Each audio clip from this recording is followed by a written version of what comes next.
Good evening, race fans, and welcome to the Quick Shifts 250 from the renovated version of the Atlanta Motor Speedway, now known as Echo Park Speedway, here on the Elite Racing Network for the Belly Up Sports Cup Series. My name is David Westergreen. I'm joined in the booth tonight by Zach Evans. Dominic Wright and Sam Boutwell are on race control. Our producer is Dave Huckleberry. And Zach, we will set the lineup for our chase to the championship tonight. It's been an exciting season. We got a bunch of guys locked in, but with 163 laps around this kind of super speedway style track, we're going to set a shot at the championship. How do you feel this race is going to go? Because it looks to me like it's going to be pretty chaotic, given everything we've seen this season. Oh, I think it's definitely going to be very chaotic. I think from what we've seen in practice, it's going to be a very challenging super speedway race for these drivers. I mean, even just figuring out the lay of the land, figuring out how aggressively you can bump draft, it doesn't look like that's going to be something you can do very aggressively at all from what we've seen in practice. And, of course, you talk about that championship picture. We've got, a group of about 7 or 8 drivers all within a handful of points trying to round out that field of 14. So a lot on the line here tonight at the virtual Echo Park Speedway. Yeah, you're absolutely right. I mean, and take a look at our points graphic here. 14 is the cut line. Daniel Gore currently sits in that spot. He is 1 point to the good over Justin Vandermarl, who is a former winner at this racetrack, Zach. So, with so many potential names on the line and, at risk, you look at Scott Crump, 6 points to the good. That's not going to be very comfortable at all. Jared Rexting's kind of in the same boat. Those guys really need to perform well tonight. Daniel Gore, another one that needs to perform well. And you got guys on the outside looking in, Justin Vandermarl, Ray Bracey, Chad Frankenfield, and a couple of others who are hot on the heels of some of these chase guys who really need a good night tonight. I think you're going to have a whole lot of mix of strategies, guys who are locked in and can just go, and guys who need the points and are going to race for them, especially at the stage mark at lap 60. It's going to be an exciting race tonight, and we're going to keep track of that all night long here in the Quick Shifts 250. Starting grid is upon us, and we have our 4D Racewear Pole Award winner. It is Garrison Hogan in a front row lockout for Channel 199 Sim Racing. He'll be alongside Blake Reynolds in second. Ty McIntosh with an excellent starting qualifying run in P3 for South Shore Racing. He'll be alongside his best buddy Jeff Green in P4. Matthew Weeks will start fifth, and McIntosh's South Shore teammate Daniel Gore will line up in sixth. Seventh will be another South on the 7th row. Going back to the 8th row, you will see Gavin Higgins in car number 20. He'll be alongside Josh Chin. On the 9th row, Cale Pocock in the Abbott Motorsports 00. He'll be alongside Chad Frankenfield starting 18th. Ryan Gable will start in the 19th position. He will line up alongside Jared Rexing.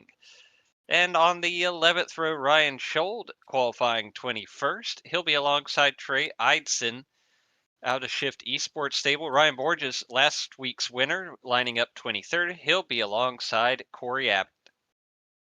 Scott Crump outside looking in, needs those points tonight, or on the inside, but needs points anyway. He'll be lined up alongside Ethan Stanley.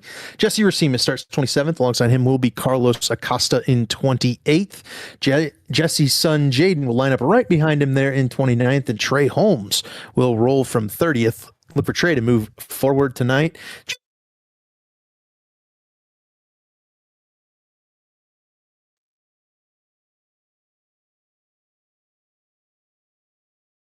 From 34th. 35th in this one will be Kurt Gibson. Andrew Rucker will start 36th tonight. And then 37th will be Michael Goodman. 38th, Nigel Stock. Nigel making regular starts since he made his first race a couple of weeks ago. Rob Mooney makes a start here tonight in 39th. Mark Rebelos will start in 40th. And then 41st, Brent Jones. 42nd, Gilberto Javier Gomera. Seth Rawls did not set a qualifying time, got an issue in qualifying there. He will start from 43rd. Taylor and Charlie for Seth Rawls, not a good start for one of our chase eligible guys. So that'll be it, Zach. We'll wind them up. Garrison Hogan, Blake Reynolds on the front row. We'll do our best to keep those two cars apart. They are pretty similar looking there with their red schemes, yellow numbers. Should be an exciting race. As you mentioned, I mean, the cars were extremely unstable in qualifying and in practice, and it seemed as if any disruption on the back bumper, especially pushing on the corner exit, yielded quite a few crashes. 163 laps tonight. Stage will be at lap 60. These guys rolling through turn 4, waiting for that pace car to duck to pit road, and we will start the quick shifts to 50. Garrison Hogan, Blake Reynolds, front row. Pace car is off. They head towards the zone, and we are racing at Echo Park Speedway.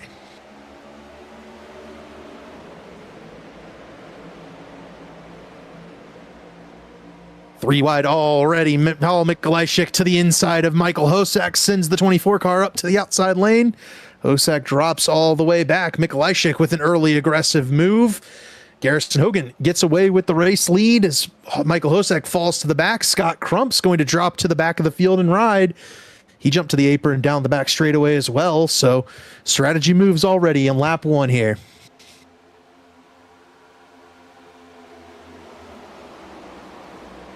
And of course, that red line you see here along the inside at Echo Park Speedway, it's going to serve much like the yellow line when we go to Daytona or Talladega. You will not be able to advance your position by going below that red line, which is definitely a little trickier in the dogleg front stretch here, but something these drivers will have to keep in mind over the course of 250 miles tonight. Yeah, it's certainly something you can kind of cut it as you swing to the bottom when you're on that inside lane, but you can't drop all 4 wheels down there and go try to make a pass, right? Taking people 3 wide, that is frowned upon, will result in a penalty.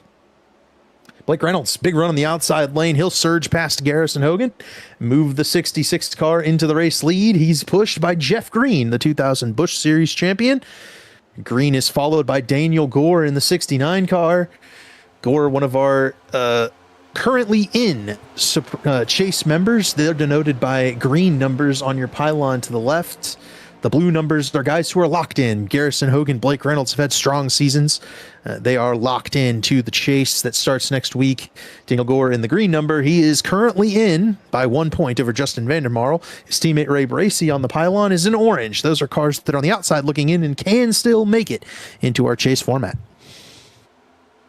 And let me tell you, I know we could sit here and wax poetic or debate the philosophies of various championship systems. As a broadcaster, it's going to be really nice to be able to just say, score enough points and you're in. There's no winning you're in. There's no, well, if you win, but you weren't top 25 in points. It's got to be pretty straightforward when we get to the end of the race tonight. Yeah, that makes things a little bit nicer, right? You just where you finished. Obviously, we'll keep track of the stage points. Daniel Gore, Justin Vandermarl, Ray Bracey, those guys are already at the front of the field. They're going to try to pick up those stage points at lap 60, and we're going to get there really quickly if we don't get any caution flags. This track is very, very quick. When you have these guys surging around here at 200 miles an hour, 6 laps in the books already. Jeff Green dives to the inside. He'll look for the race lead underneath Blake Reynolds. On the bottom, it'll be Jeff Green with help now from Garrison Hogan. I think he is clear of Blake Reynolds, yes, and Jeff Green leads a lap. That's definitely the first laps Jeff Green's led this season. I'm wondering if that's how many seasons it's been since we've had Jeff Green leading laps in an Elite Belly Up Sports Cup Series race. I'll get to work on that, but certainly it's not a surprise to see him at the front of the field in a super speedway race here in the Belly Up Sports Cup Series. Definitely... he's started on the pole in our Daytona 500 before. One of the guys that always has plenty of speed when we go to these drafting tracks. Yeah, speed and finesse, right? Those are kind of the things you want to have. You want to be a trustworthy pusher. Jeff's pretty trustworthy up there as well. Usually in control of these races and has a good opportunity to put together good finishes. We get a crash in the back of the field as Brent Jones, Mark Rebelos around. A couple more cars were involved. This crash happened about the 30th position. And there's Mark Rebelos' car in smoke on the back straightaway. Lap 8 now of 163 goes in the books. Rob Mooney pulls away from the accident scene. He was involved in this as well. Looked to me like somebody got stacked up coming off turn 2, and they might have collided on the corner exit. That's going to be up in front of Mooney at the top of your screen. Looks like maybe Mark Rebelos got a piece of the wall, came down and collected a couple of different cars. Brent Jones involved in this. Kyle Hanshaw is going to get a piece.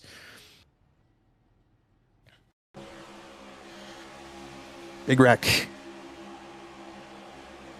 Yep, there you see Rebelos getting to the wall. He collects Trey Holmes, and they wash right in front of Brent Jones. Oh, there's another wreck. We have wrecked under yellow. Uh-oh.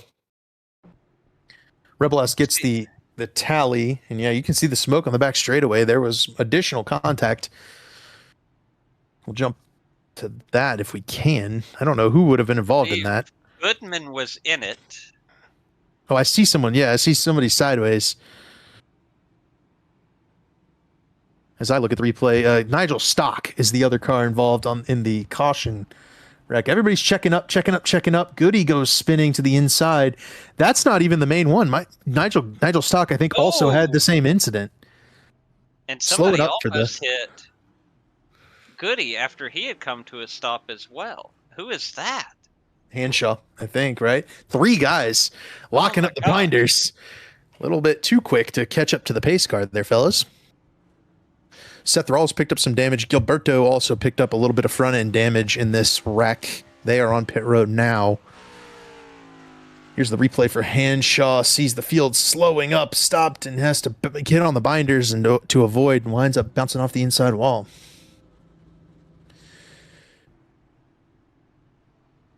If we can, Dave, can we go back to the big wreck here and take another look? I know Harrison Talon and Gilberto got involved in the wreck further up than Mark after he spun down and collected Trey Holmes. Wanted to see if we couldn't get a better shot of that duo kind of getting collected to the inside here.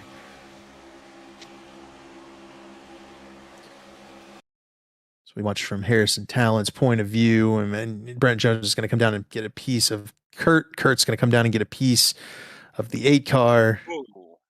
And that's also going to collect Gilberto. Mm-hmm. And Gilly took a pretty good shot on the left front there. Brent Jones reporting he has 7 minutes of damage on that 89 car. Did not see where Seth Rawls got wrapped up in that. He might be the other one to go on board with here before we go back to green. We still got some time. Here's the onboard with Seth Rawls. Looks like he kind of got through it. I wonder if he got in the checkup. Potentially coming back around. That car looks good as new now, though, so maybe he did just... No, I guess I saw some visual damage on there. They're wrecking all around him. But correct me if I'm wrong. I believe Seth is Seth green on our pylon? Is he currently in? He's orange, so he can get in. So yeah, I mean, Seth needs a good day. Obviously started off with a really poor qualifying effort. But I think there's, mistakes or something to that effect, but he's going to have to pick his way through the field. But part of that is going to be putting yourself in kind of dangerous territory where obviously the wreck happened right in front of and around him there. And he is very fortunate to be out in one piece at this point. All the other drivers, Rebelos, Trey Holmes maybe had an outside shot to get in. I don't know that was terribly likely, but he will likely not make the chase now after the crash damage. I don't think there was much of a chance for Kyle Hanshaw, Brent Jones, Kurt Gibson, and some of those other guys that were involved there. So Rawls really the main threat there, I think, to get enough points to jump into the chase here. Blake Reynolds is the race leader after our first caution flag. When we come back to get lap 12 under green, you'll be flanked by Daniel Gore on this restart. Jeff Green and Paul Mikolajczyk in line behind. Pace car down pit road into the restart zone goes Reynolds, and a strong restart for the inside lane. Outside stacks up a little bit. Gore a little slow to get going. Mikolajczyk now onto the back bumper of the 69 car, but Blake Reynolds way out in front.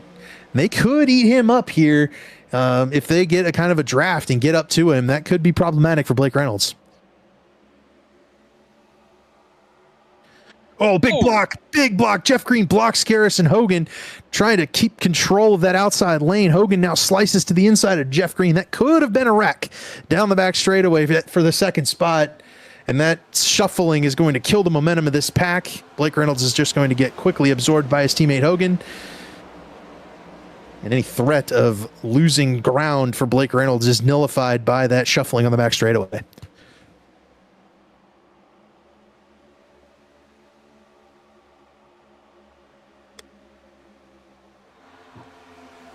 Definitely a tense moment there. I'm not sure anybody would have expected a block of that nature this early in the race, but certainly that's what we saw there, and it has allowed Jeff Green to put himself in a battle for the lead here. Got it at the start-finish line. Jeff Green leads lap number 13. Daniel Gore giving him the shove. Tell you what, that 69 car would love to just ride right in this top 5-ish area up until lap 60. I think that's ideal for the night that they're hoping to have. Got Ethan Burrell right here. He's one of the cars in blue on our pylon, locked in to the chase, going to be able to race for a championship starting next week without fear of getting wrecked. He and his teammate Matthew Weeks running together on that inside lane. Right behind them, it's Josh Chin. You got a whole line of blue numbers running the bottom lane right there. They're followed in by Chad Frankenfield, who is orange on the pylon, and he is going to need a good night tonight if he wants to make his way in. 18 points off of the cut line where Daniel Gore is, and Gore is obviously in front of Chad right now.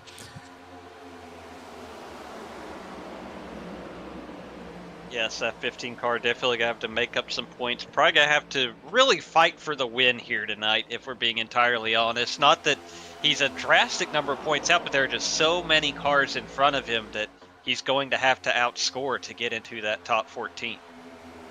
Right, that's the scary part when you are that far out, right? Justin Vandermarl literally just needs to finish in front of Daniel Gore, right? But you have other guys in that mix as well. Ray Bracey's on the screen right now. He is another guy that's in front of Chad Frankenfield at the moment in points.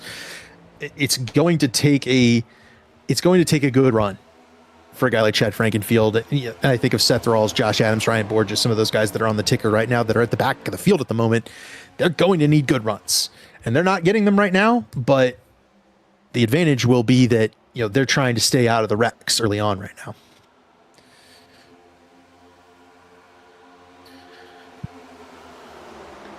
Field 2 wide all the way back. I think we'll see 3 wide once the sun goes down, but right now these guys a little unstable, trying to keep these cars in line, click some laps off. 18 of them on the board right now. There's not a whole lot of ground to be made, Zach. When you're in this train, you're just kind of riding. That's definitely the challenge with this particular speedway compared to Daytona or Talladega. There's not... I'm sure at some point late in the race you could try to make that third lane work, but by and large it's just not going to happen, which means you're kind of just where you are. It's a little bit like driving down I-95 on your way to Florida. You know, there are 2 lanes. You're either in the go lane or you're in the not go lane, and otherwise you're pretty much just following behind the person in front of you.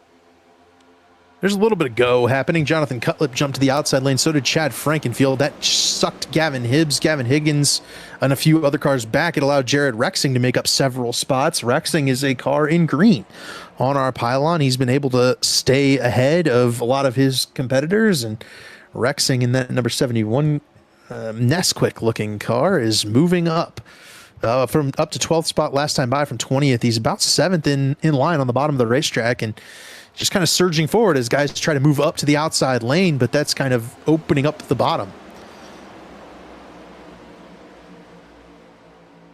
One thing we've seen traditionally on iRacing here that differentiates this track from other super speedways as well is the handling factor, and particularly keeping the right rear tire in check. Not so much from a wear standpoint, but from a temperature standpoint. It can be very easy to overload that right rear tire if you bury it flat out for lap after lap after lap, and then you start to lose that traction. You start to see the car step out from underneath you on corner exit, and that's kind of when we start seeing those shuffling of positions. Right.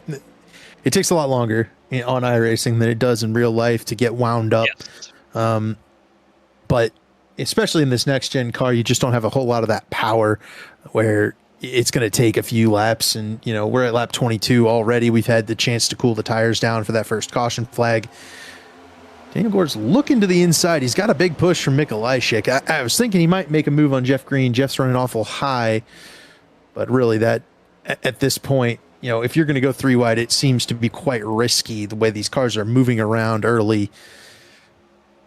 Later, and we're already to kind of a later in the run point. Big block from Blake Reynolds, slowed up that outside line, stacked him up all the way back to Justin Vandermarl. It gave Blake Reynolds a huge jump out to the race lead. But now again, kind of like we saw at the start of the race, is this going to allow them to drive back up to it? Yeah, with Garrison Hogan on that bottom lane, I don't think that there'll be any sort of attempt to hang out Blake Reynolds at this point. He and Garrison Hogan trying to control this race from that bottom groove, and it's working for him right now. Both cars are clear of Jeff Green, working together. That's what you have to do when you have team cars at these plate tracks. You can see some of those South Shore cars are lined up in the outside lane. You've got Pro Edge cars lined up on the bottom with Burrell and Weeks.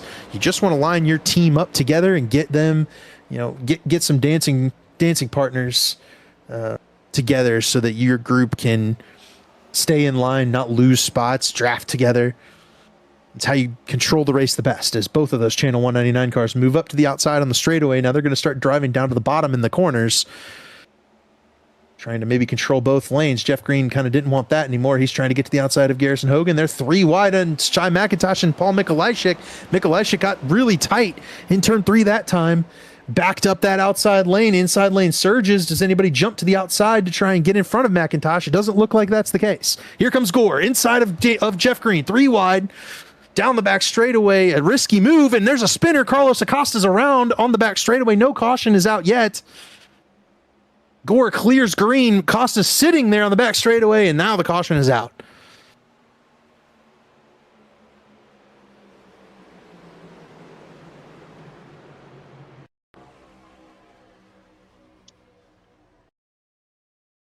How did he get down there? I guess just the car got loose light on him. I guess. Oh, did it bottom out there or clip the apron or something?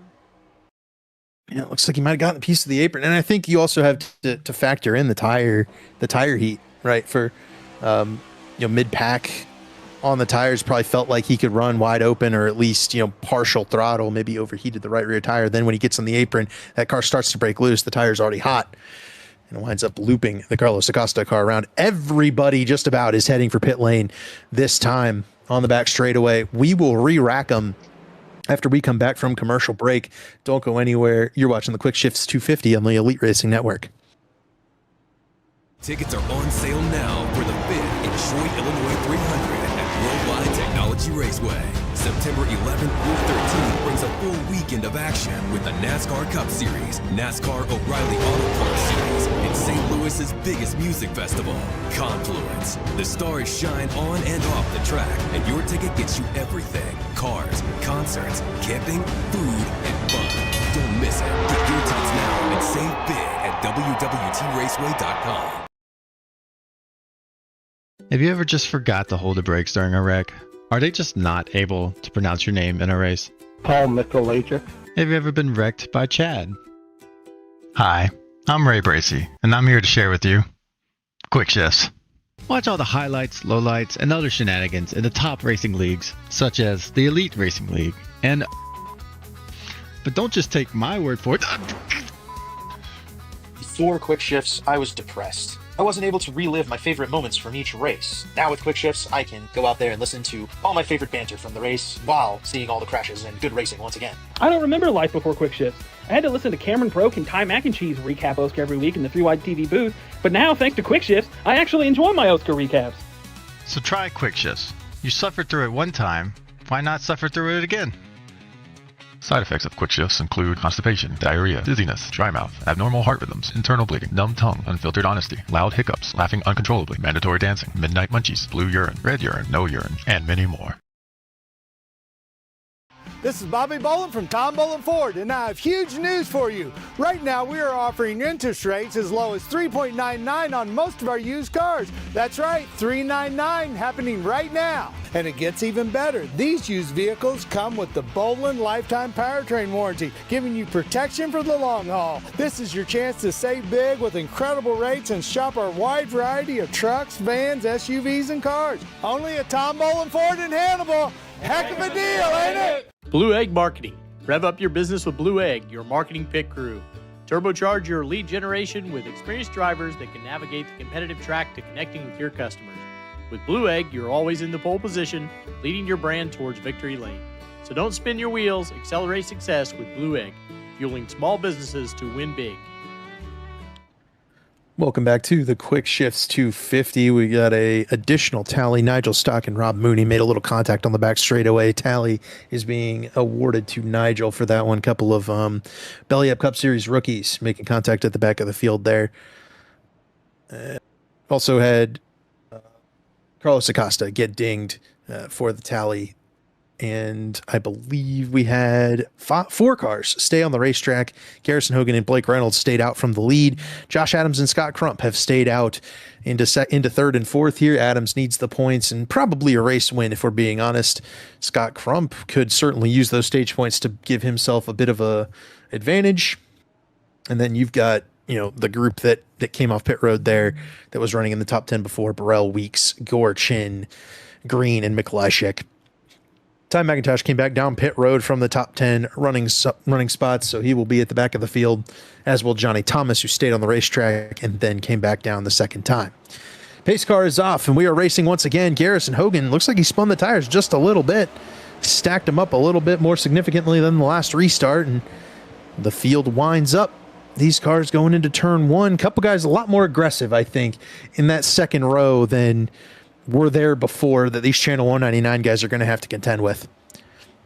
Oh, most certainly. And, something to note, you mentioned, Garrison Hogan with that restart. We kind of saw something similar with Daniel Gore last time. It seems like a little more restart troubles than we normally see at a super speedway type track.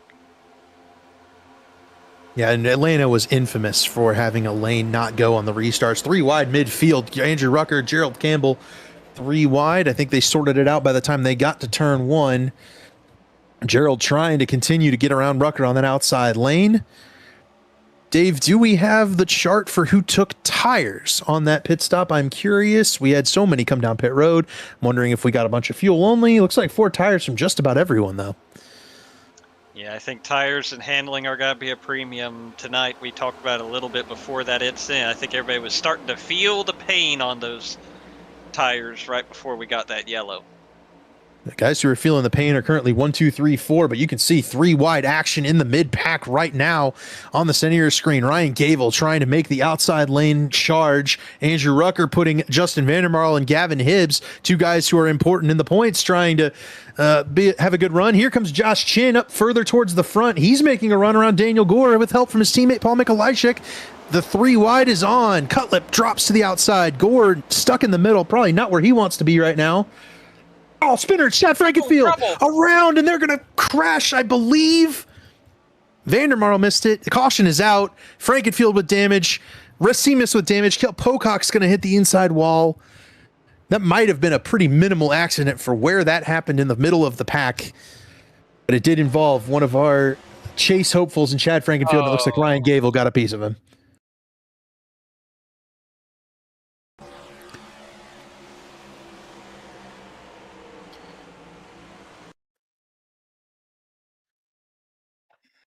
Well, I would think not, but I've been wrong before this season. Looks like Justin Vandermarl might have gotten. We've been wrong a lot on this one this season, so I hate to say much of anything, David, if I'm honest. But get the coin. Looks like Ryan got a piece of Chad Frankenfield to me. Right, that's where I'll go with that. I feel like. Yeah, that's a tough one. Justin Vandermarl has no damage, it looks like, so that's good for one of our bubble drivers. I mean, they got so racy there, so aggressive, and gave a lot. Chad actually was kind of checking up for what was going to be kind of a wild turn one amongst the front group, and in so doing, gave himself cut the run out. But Ryan Gable was very much not interested in letting up there and cutting out the run. So Jaden Racimus got involved. Cole Pocock bounced off the inside wall. I don't know if we quite saw the contact between Chad and Racimus once he bounced off the fence. Gerald Campbell got a piece. Jaden's going to have the most damage of anybody here. He got, Ryan Gable gets the tally. I think we agree in the booth. Here's another look from further back. Gerald Campbell, and then Jaden goes head on in the outside wall. Oh. One car is still running, surprisingly enough. These next-gen cars don't tend to break unless you hit them right on the tire. On board with Jaden Racimus. Down and into Harrison Talon, and then up and into the wall.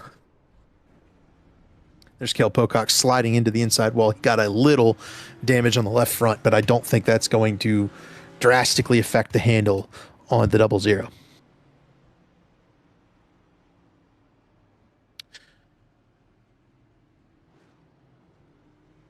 They're not doubled up. Do we have time to run one ad here? Sure. Let's The Lucas Oil School of Racing. Simply stated, we are the professional ranks where the quality of the equipment often dictates the outcomes, and all of our cars are designed to perform and race as close as humanly possible. None of our competitors will have an advantage from engineering tactics. Rather, you will compete on a completely level field with a score of immensely talented up-and-coming drivers, all pushing each other to reach their new heights in their respective pursuit in becoming a professional race car driver. Every year, our top-performing graduates move on to the professional racing ladders of IndyCar, F1, and IMSA. Whether drivers compete in 1 or 2 seasons of our series, when they are ready to move on, they are ready to move. The training you receive in our school is an unmatched, unforgettable, first-class education combining the very best racing instruction and education.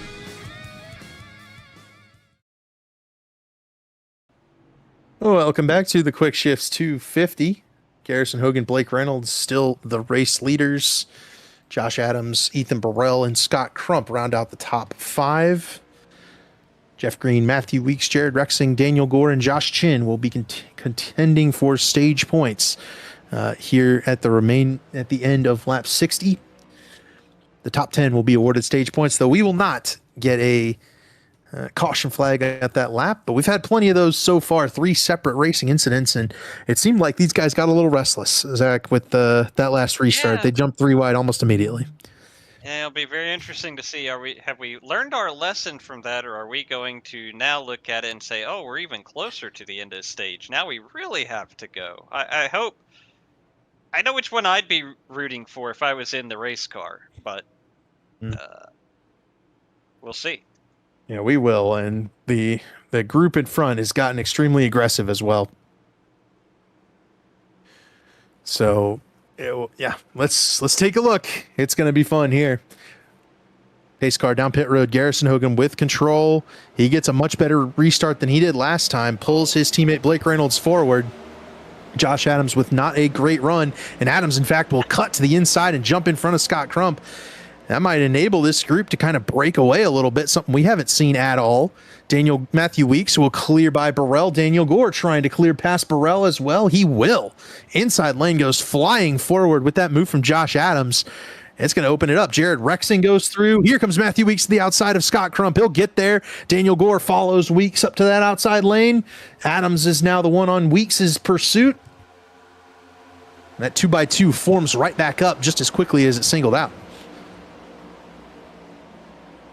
Oh, whoa! That move by Jared Rexing, not an inch to spare there.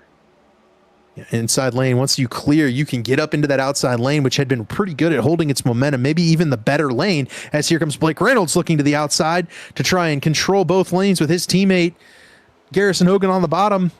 Josh Adams peeking inside of Reynolds. Reynolds gets that run from Jared Rexing, and Reynolds takes the race lead over at the start-finish line. Outside lane now with that momentum from all those guys jumping up into that lane, surges forward, pushes Reynolds to the lead, Rexing up to second. down the back straightaway. They're going to continue to surge forward. No 3-wide action this time, though. It seems like the way they restarted, there hasn't been as much. But now, as I say that, here comes Ryan Gable, 3-wide to the outside of Ethan Stanley.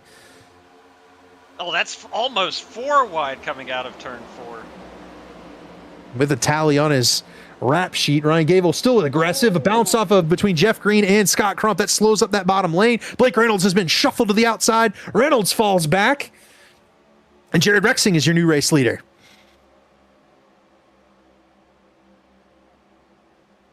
Interesting decision by Ethan Burrell to avoid taking over a spot from Daniel Gore. He got in line with the 69 car. He's going to try to shove him and his teammate Matthew Weeks past Josh Adams.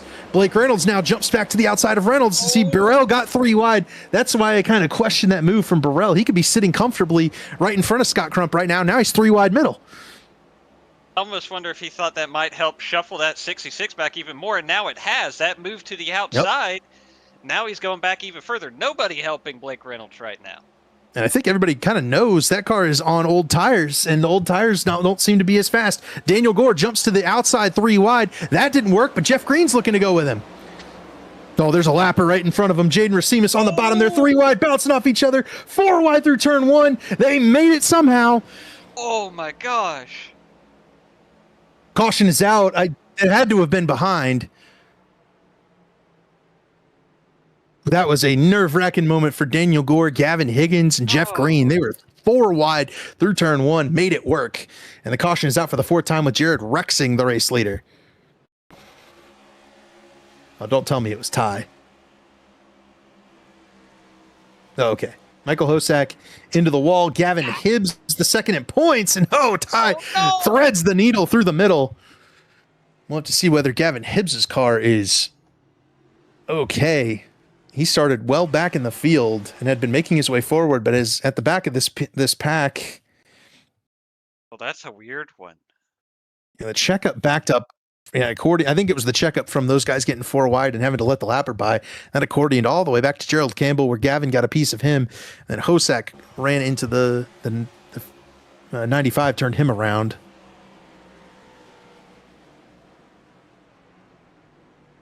Did he come back up and hit the wall, or did Gavin stay down there? Looks like he stayed down there. So those Channel 199 cars have bailed to pit road. Garrison Hogan, probably Blake Reynolds as well. On board with Carlos Acosta, view of this wreck. He'll find a way around Gavin Hibbs. Whew. And Sam Boutwell deems that one a racing incident. I would have to agree.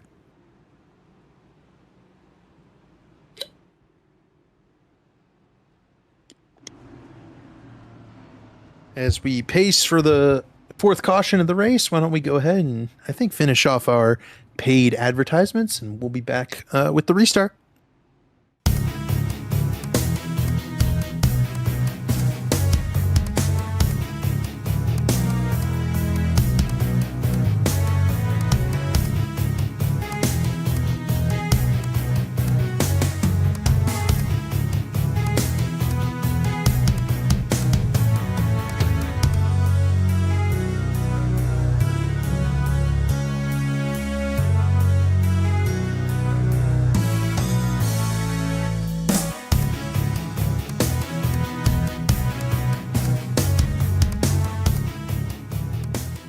Right now, Tom Bolin Ford, we're offering X-Plan pricing for everyone. Yes, you heard me right, everyone. That means every customer can take advantage of special pricing normally reserved for employees of Ford partner companies. And all you have to do is walk through the door at Tom Bolin Ford. And it gets even better. Also receive a Bolin lifetime powertrain warranty, giving you long-term confidence for the miles ahead. Unbeatable pricing, lifetime protection, and a huge selection waiting for you right now. Only at Tom Bolin Ford in Hannibal.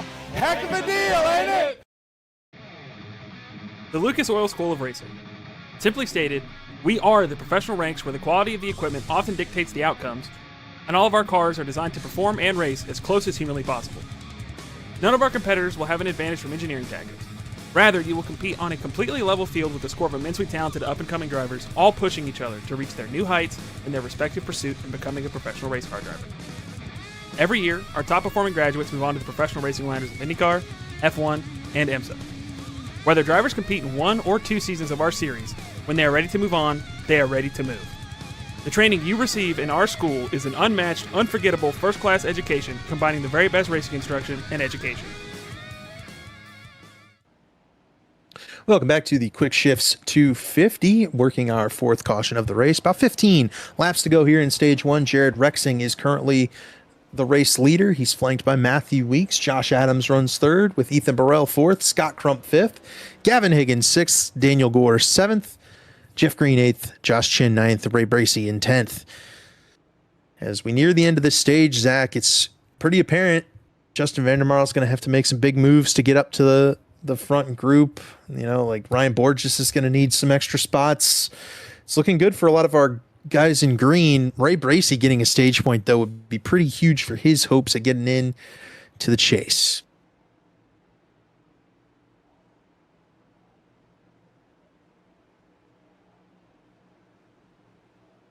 Rexing with that race lead. Matthew Weeks flanking him as they approach the restart zone. Pace car heads down pit lane. 15 laps to go in stage 1. Green flag back out. Rexing gets a pretty good jump. Adams is the car who bobbles a little bit on that bottom lane. It's going to open up that top groove with those Pro Edge Toyotas lined up nose to tail. Rexing's going to jump up there to try to cover it off. He will do so successfully as Matthew Weeks breaks free of Ethan Burrell. Burrell now being pushed by Gavin Higgins. It's the 22 of Josh Adams, the 90 of Scott Crump on the bottom of the racetrack. 2 wide again. Here comes Matthew Weeks for the race lead.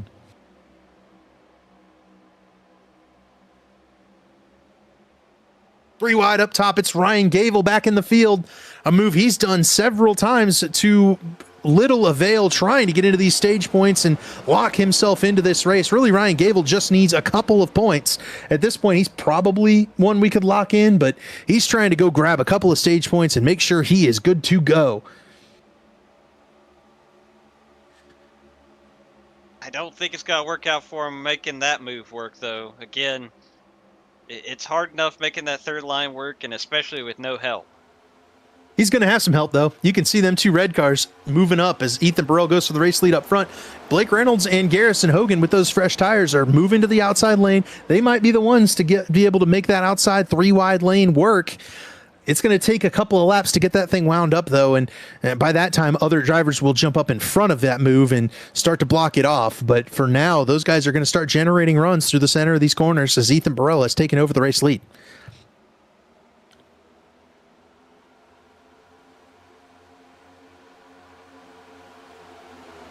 Oh, big wiggles through there. Jonathan Cutlip wound up on the inside. They're 3 wide, 4 wide. I think they're spinning. Oh, that's somebody on the apron.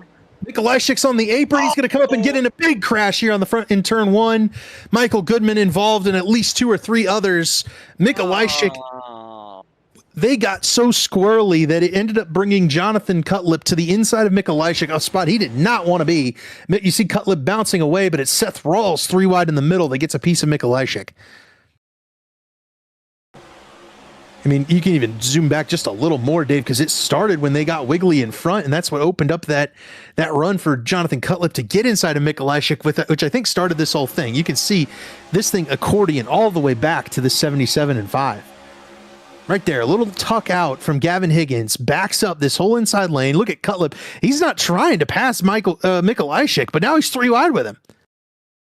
And then, of course, Mikolajczyk turns left. But Cutlip's there. That forces Cutlip below the red line. Now we're 4 wide. Nobody has anywhere to go. Mikolajczyk and Rawls make contact. That's what spits Mikolajczyk down to the flat. And now he is, for all intents and purposes, a bobsled, right? That car is not going to slow down and stay on the apron. You see him locking up the brakes, trying to slow it down, but there's just nothing he can do. Back up into the banking, collects Ryan Schold, collects Michael Goodman. Garrison Hogan, Kurt Gibson as well.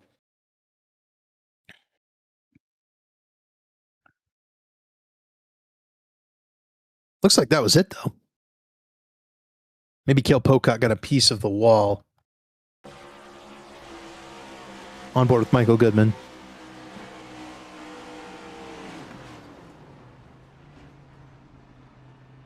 Trying to look up ahead. It looks like Garrison Hogan is going to get a big piece of this. The pole sitter there in the 55 car has some heavy damage. And we talk about that all the time, Zach, where, you know, a team makes it kind of a strategy call, right? That Channel 199 group put themselves back in the field and then gets collected in this incident here.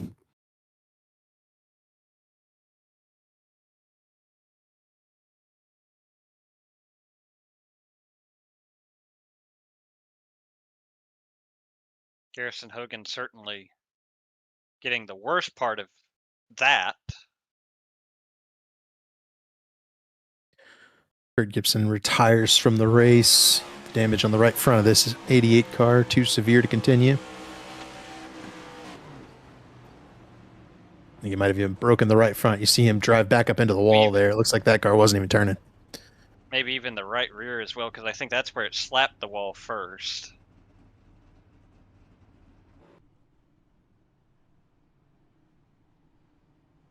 Mikulashik was not on our list of drivers who could make the chase. Neither was Kurt.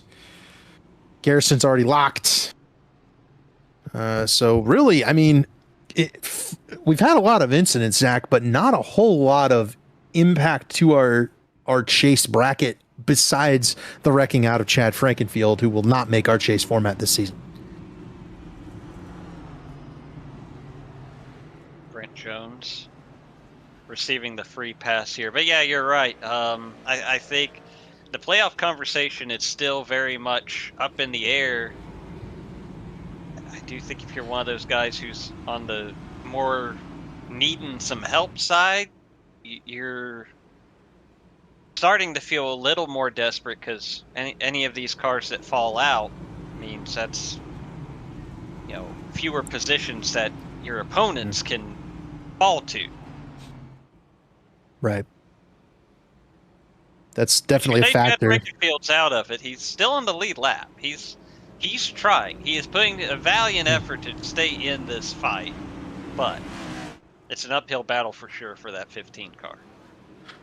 Yeah, it said Pitt. Wasn't sure if he was fully down and out or not. Looks like you're right, he is still in the lead lap there. There's some pretty heavy damage on the left rear of that car.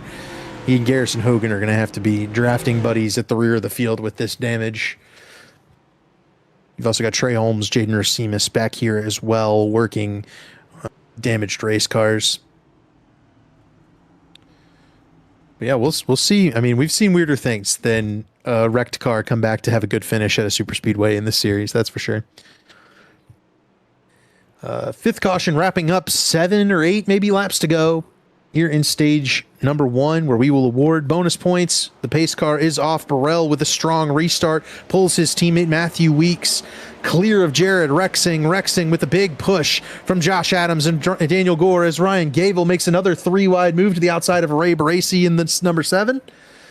As those Pro Edge Toyotas get clear, Gable tucks back in line behind Bracey. And Adams gives a big push to Jared Rexing. That inside lane may start to move forward here as they pick up that draft. Does Rexing make a move to the outside in front of Higgins? He does not. Gavin Higgins will continue to lead the outside lane as here comes Ryan Gable. 3 wide around Ray Bracey. Bracey falling outside the stage points. Does not help that 7 car. But he might be able to hang tough in that middle lane. He will do so. That's the stage battle. Corey Abbott currently in 10th for that final stage point. Josh Adams moves up to the outside lane up in front of this group, and it backs them up just a little bit. But as you can see, Ryan Gable tucked back off of Ray Bracey. He's going to try to go to the outside of that 7 once again on the front straightaway. It's not going to happen. That outside line just not able to make moves once you get close to the top 10.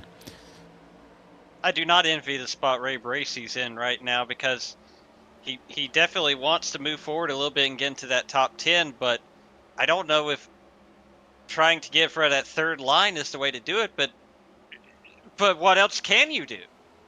Right. I mean, you just have to push. You know, the inside line moved up in front of Ray because of all that shuffling and jockeying. He's now in 12th.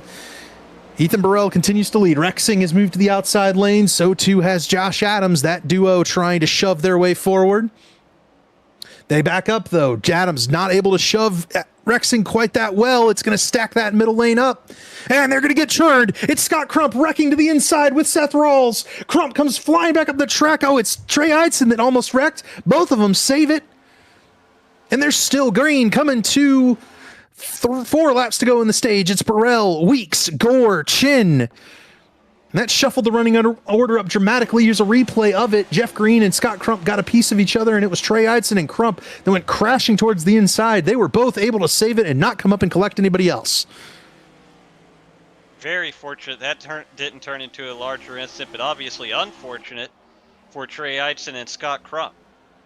3 wide up front. Josh Adams tucks to the inside of Jared Rexing and Josh Chin. He moves forward. They're going to be 3 abreast here down the front straightaway. Daniel Gore now into the top group. He's racing after Matthew Weeks for the 2nd spot. He needs those stage points to try to lock himself into this chase. Ethan Burrell continues to lead this race. It's Matthew Weeks and Josh Adams up top. Burrell, Daniel Gore to the inside. Then you've got Corey Abbott and Seth Rawls, who was almost in that very first wreck of the night, and he's up here battling for stage points from 43rd starting spot on the grid. 2 laps to go in stage 1. Oh, they're approaching Jaden Racimus again. Ethan Stanley is that car way up in the outside lane. Gavin Higgins middle, here they go around Jaden. They're going to find a way around him for now. Oh, Gable gets turned. Ryan Gable spinning to the inside. Hard into the inside wall goes Gable. No caution yet. Ethan Burrell continues to lead as we come around to the white flag of stage number 1.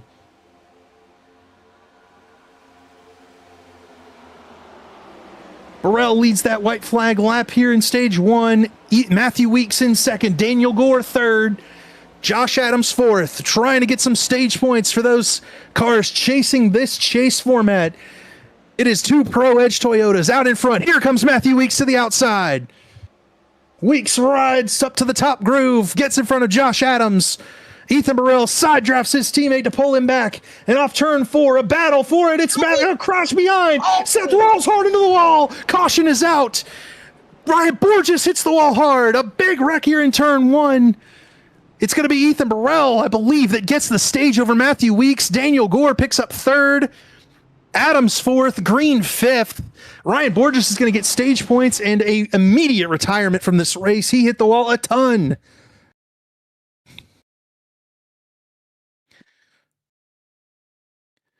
Corey Abbott is going to go up and get into Seth Rawls, and this is a gigantic wreck on the front straightaway coming to the stage finish here. Oh my goodness. Completely ending the chase hopes of Seth Rawls and Ryan Borges, both from Shift Esports.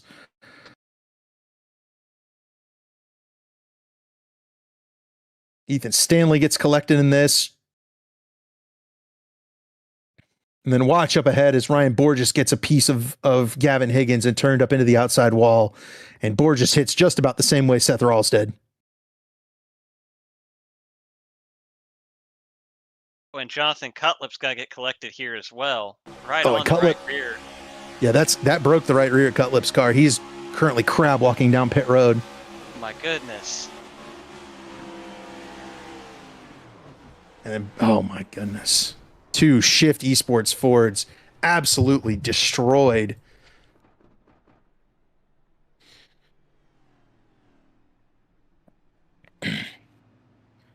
Coming to the stage finish. We'll have to get a report from race control on exactly how they finished the stage. But I do believe that Daniel Gore and Ray Bracey both picked up stage points.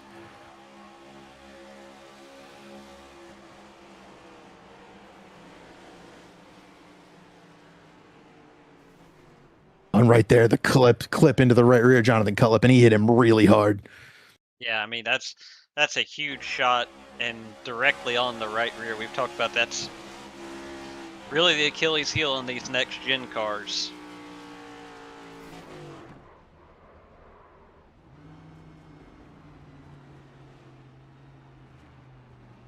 Abbott receiving the tally,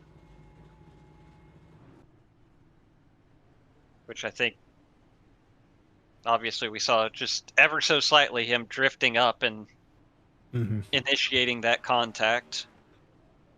Yeah, I think that's fair, but you know, just a a mistake, a casualty of the moment for Corey Abbott. Got a little bit tight on corner exit there, washed up and into Seth Rawls, and that was all the contact it needed to kick off a chain reaction wreck there that wiped out a bunch of our aspiring chase drivers, the guys who could best bypass Daniel Gore, Scott Crump. And remember, Crump just got involved in that wreck. He was one of the cars that was to the good, is in the green on our pylon. Crump can't afford to finish behind Justin Vandermarl, Ray Bracey, and some of those guys. He is too close to them.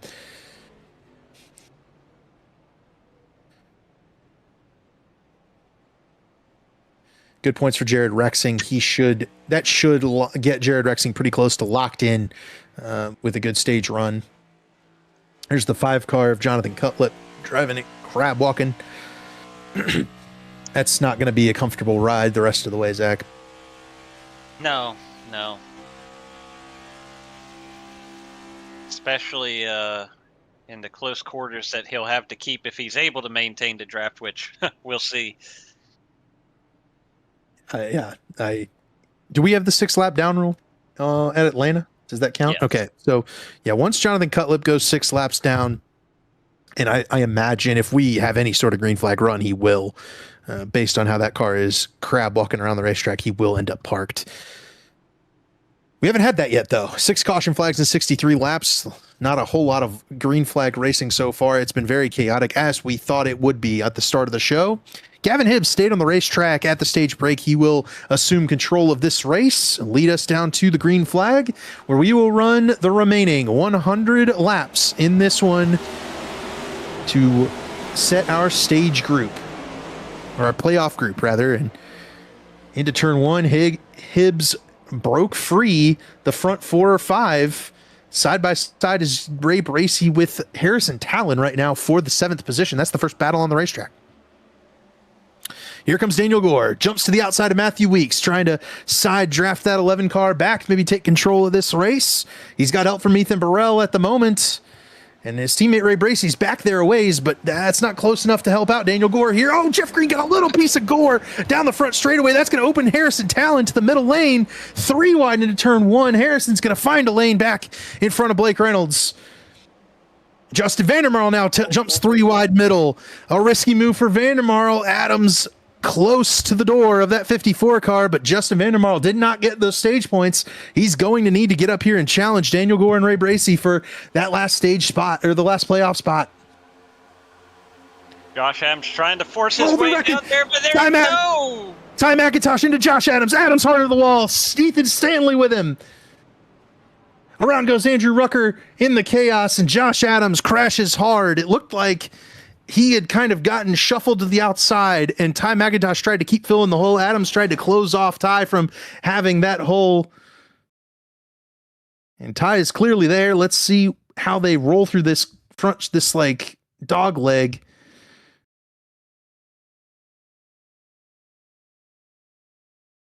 Ah, man, I don't know. You know, I'm biased, but Josh is 3 wide top at that point, as far as he knows.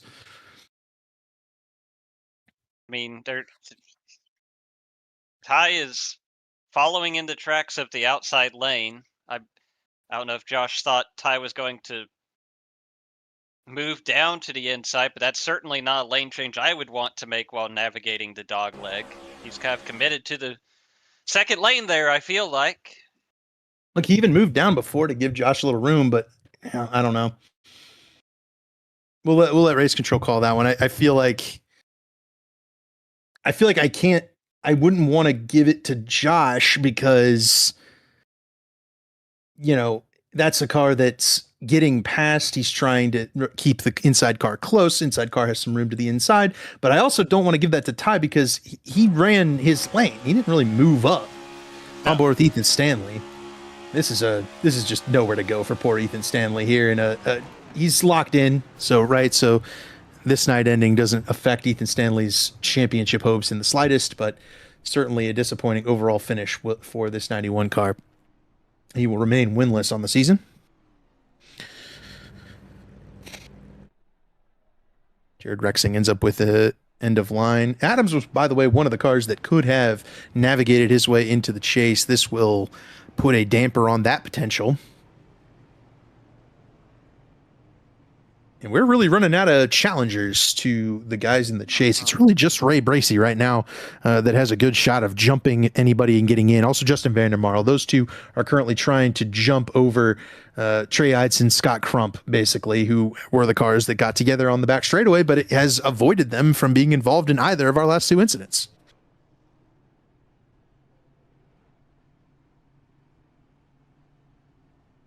So I mentioned Ray. Why don't we run the quick shifts ad and come back for the restart?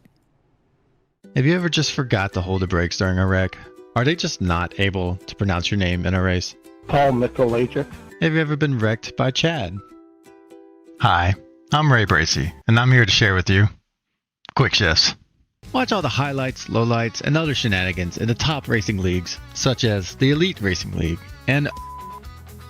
But don't just take my word for it.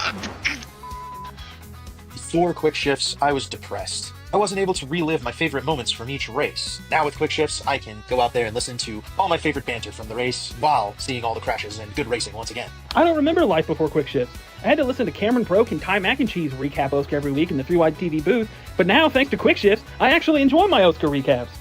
So try quick shifts. You suffered through it one time, why not suffer through it again? Side effects of quick shifts include constipation, diarrhea, dizziness, dry mouth, abnormal heart rhythms, internal bleeding, numb tongue, unfiltered honesty, loud hiccups, laughing uncontrollably, mandatory dancing, midnight munchies, blue urine, red urine, no urine, and many more. Welcome back to the Quick Shifts 250. Do make sure you go subscribe to BOJO Racing on YouTube. Ray is running there in the 8th spot in the bright green car. He painted that car, painted the second place car as well, puts together beautiful paint schemes, puts together great videos, sponsoring this race tonight. He's having a good run so far, not to jinx him or anything. We've said his name enough that I don't think there's any sort of jinx going on, especially given that, I mean, Zach, we've had 7 cautions in 69 laps, and these guys are racing extremely hard for how early in this race it has been.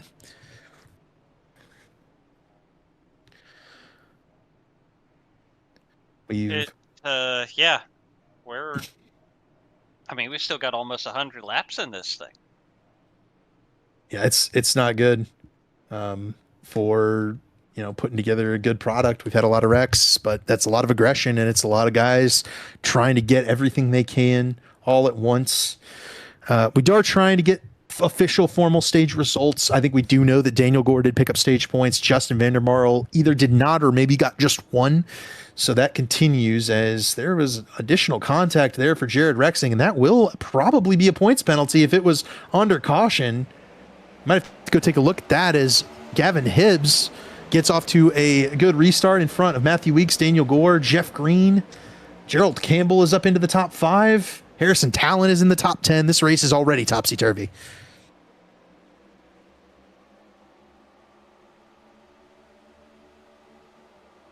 Ethan Burrell really laying into the back bumper of Jeff Green. They're trying to get some momentum on that outside lane, but not a lot going on there right now, as Blake Reynolds will jump in front, and Daniel Gore's in front of him. Daniel Gore to the outside lane. He's got Blake Reynolds, Jeff Green in line. Gerald Campbell to the inside, having a great run thus far. So too is Harrison Talon in that 8 car. Ryan Schold is up into the top 10 as we get ready for, trying to go green maybe a little bit here in stage 2. See if we can't click some laps off, get closer to the end of this one. Do want to get some housekeeping done.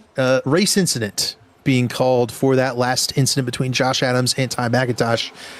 Kind of how we saw it here in the booth as well.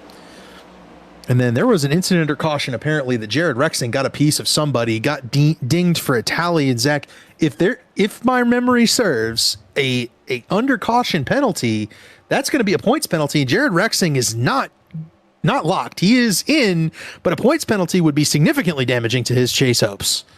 It certainly would. We'll have to see what the final ruling is on that, but it would certainly be.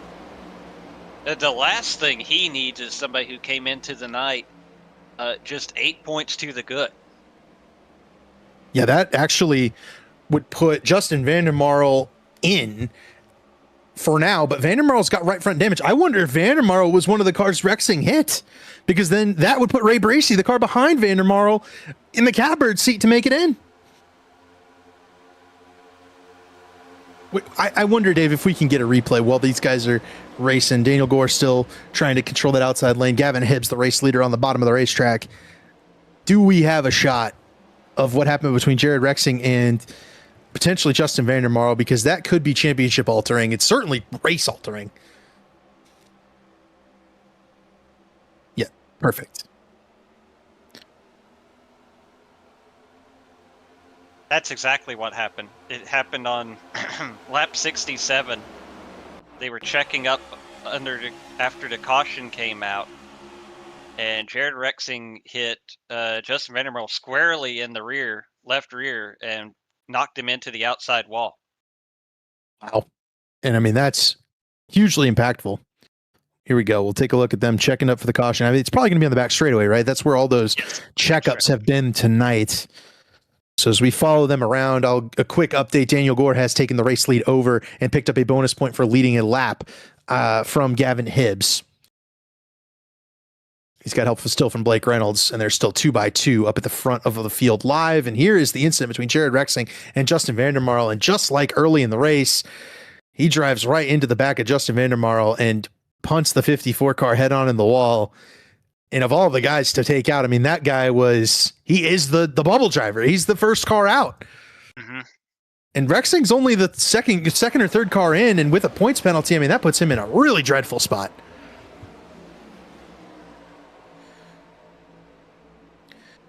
Wow, this race has gone crazy. Let's talk to a guy who got hit and wrecked in this crazy race as Daniel Gore and Gavin Hibbs continue to battle for the race lead. That's Seth Rawls. And Seth, a tough front straightaway for you and your team as two Shift Esports cars go head on in the fence with race-ending damage. I mean, take me through what you saw, because you had a really great climb from last on the starting grid up to into the top 10 before getting crashed coming to the stage. Yeah, if anyone wants to donate, we need 3 new engines after this race so far. That was a rough couple of laps there with me and Ryan, and then Josh a little bit later. Trey had some damage from earlier too. Gilberto had damage from the first lap or the first wreck. So yeah, not a good night for the Shift guys, but yeah, I mean, it sucked. 43rd to 5th there, right before the start finish line. I feel like I was doing everything I did right, made the right moves, waited when I needed to wait. But just unlucky, wrong place, wrong time. Bummer to be out of the chase. I feel like I had an up and down season, so it would have been nice to make it sneak into the chase. But it wasn't my best season by far. But yeah, it just sucks to see that. Me and Ryan both got to take a chase. Hopefully Trey can survive this mayhem that's the racing right now. But yeah. How's the racing out there? Because it looks chaotic from our end in the booth, and it seems like, whenever they get 3 wide, that's when those kind of incidents like the one that took you out are bound to happen. Take me through the stability of the car, what you're seeing, what you were feeling, and what these guys can expect as we end the night. Yeah, I didn't get that much practice in this session, but what I felt was pretty fine. The car handled pretty good in the pack. Obviously, we haven't had a long run yet. But I felt pretty fine. It was what was killing us and causing the most of the incidents that I noticed with the checkups. Just huge checkups and huge kind of like bobbles that would almost be like an earthquake and just ripple through the field, and wherever it spiked was the wreck. That's the lucky part, is where if you wanted to pass, and there is 3 lanes out there, but the checkups were so scary that it was dangerous to go up to the top or go middle. Props to Josh for helping us lead that top line at the restart for the stage there. But other than that, it was sketchy to be 3 wide, so I can see why they're wrecking a lot. The 5 they're trying to wreck on the apron. He's crab walking. He got caught up in the wreck. Your wreck there. So got him, yeah. So, but Seth, any shout outs here for us before we send you off tonight? Yeah, just a hell of a team this year and obviously the year's not over, but wanting to get more cars in the playoffs. Hopefully Trey can make it. But we have a good group of guys: Ryan, me, Trey, Gilberto, Josh, all of our sponsors. Plenty to race for. 6 races. Plenty to race for the championship, and to grab some more checkered flags. Awesome seeing Ryan in victory lane last week. But yeah, and obviously you guys for broadcasting.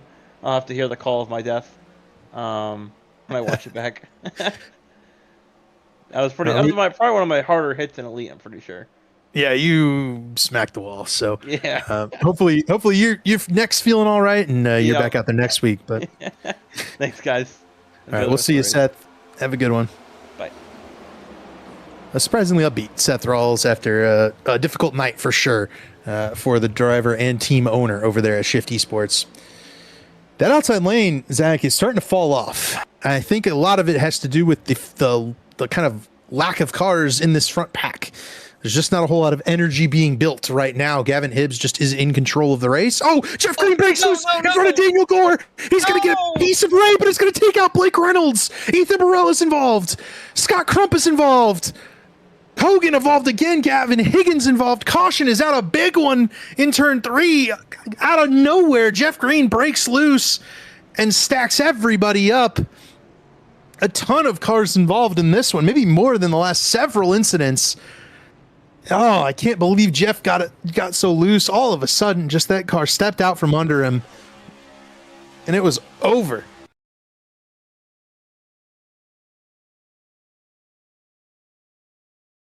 Got both Daniel Gore and Ray Bracey, picks up both of the Channel 199 cars remaining, and Blake Reynolds and Garrison Hogan. Ethan Burrell gets a piece of this as well. Bracey's going to get right front damage. Gore's going to get hit in the nose twice. Talent's going to get away from it, but Jesse Racimus is going to go spinning down pit road. Oh, Scott with a huge hit into the door of Jeff Green. That is not good for the Scott Crump playoff chances. Gavin Higgins around. The end of this thing, David. I don't know. If I'm being quite honest, I have no idea. I do know one thing that won't be making it to the end of this race, and that's Paul Mikolajczyk's dishwasher, which is leaking, which is why he left the infield care center before we got a chance to speak to him.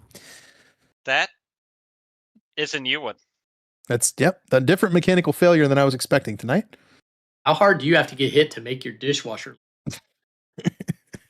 I think Paul figured it out. Yeah, Jeff Green's going to get dinged with the tally here for pretty accurately, but I mean, just an absurd continuation of this race. And I mean, I'm seeing, we've got some guys who haven't run at the front all night long, guys who are staying at the back of the field, who are kind of cycling forward. Andrew Rucker, Ty McIntosh. McIntosh is pretty, he's on the charter bubble, and he's talking about, I want to just have a good run. I just want to have a clean race, not get wrecked. And Ty's done a great job of hanging in the back. And that might end up giving you a chance at the win.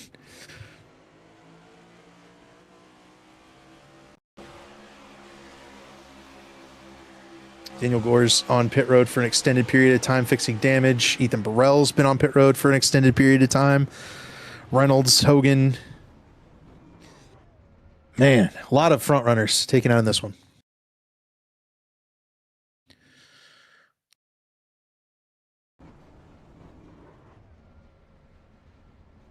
So the current running order is Matthew Weeks, Trey Eidson, Andrew Rucker, Ryan Schultz stayed on the racetrack. Actually, I think Ryan Schultz might have pitted, got fuel only.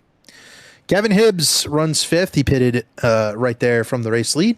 Gerald Campbell runs 6th. He's been strong.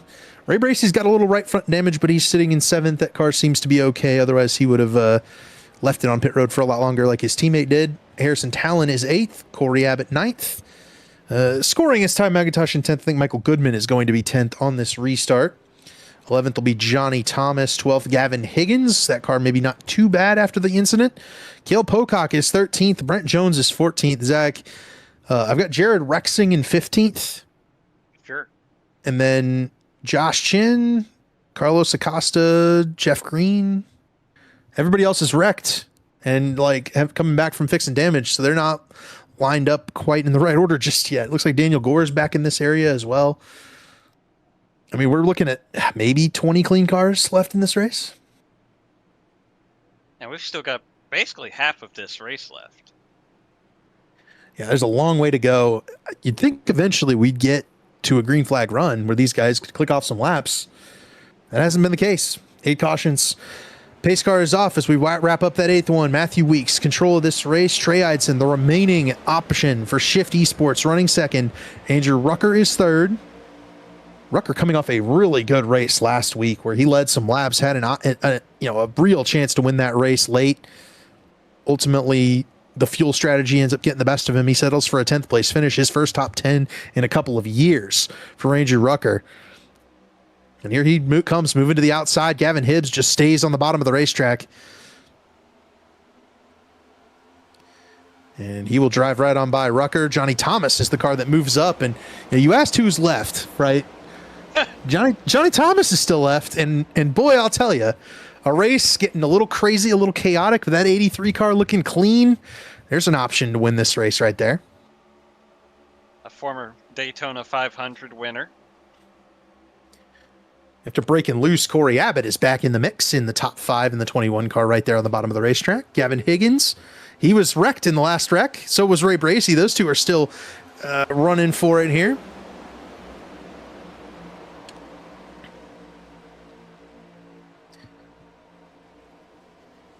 Big move up the hill there for Johnny.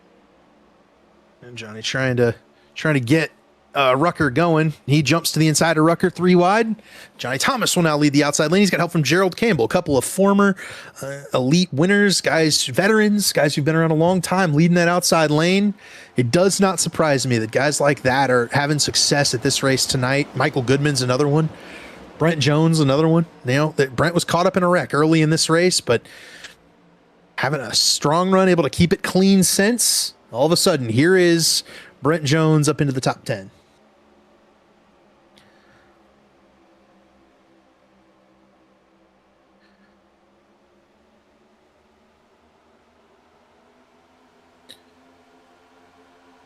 There he is. Car's a little damaged still. You can see losing a few spots down on the bottom. I think he's also a little worried about the 8 car blinking in front of him right now.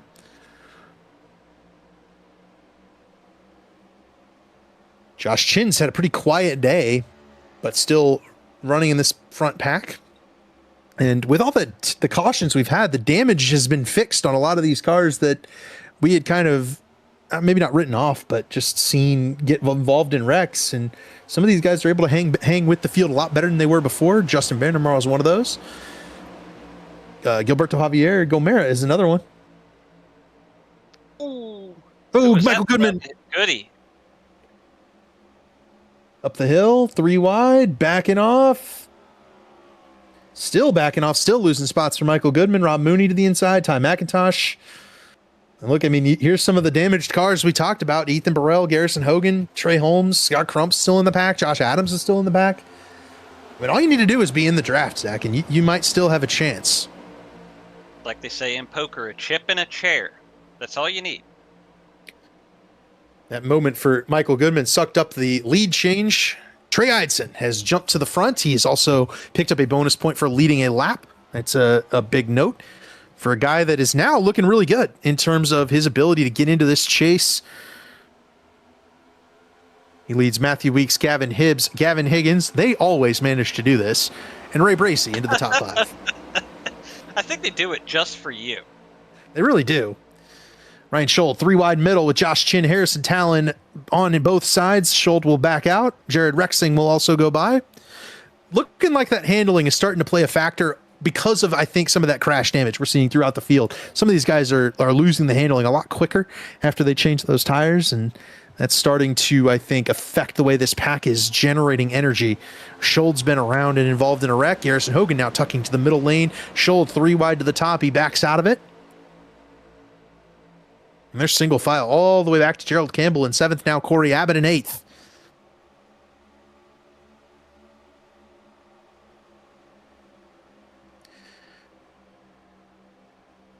Johnny in ninth and Zach finally. Maybe finally. We could run some green flag laps. We'll see. Rucker's still battling with Brent Jones just outside the top 10. That is for 12th. Rucker getting that run from Josh Chin. The Channel 199 cars. Oh, Rucker breaks loose, jumps to the inside. He'll find a way down. Gilberto saw it coming, checked up, but he's going to be well off the back of the field now. Johnny Thomas moves back to the outside in front of Chin. That's the 10th spot. The top 9 single file in front of this group.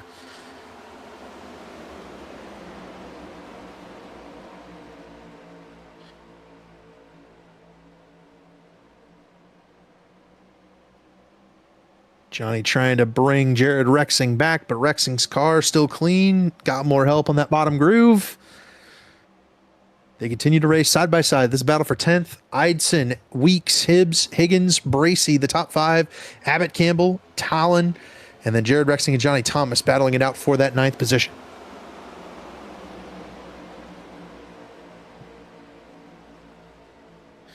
So we never even got a chance, Zach, to talk about pit stops because they've had plenty of opportunities to go to pit road. Yes.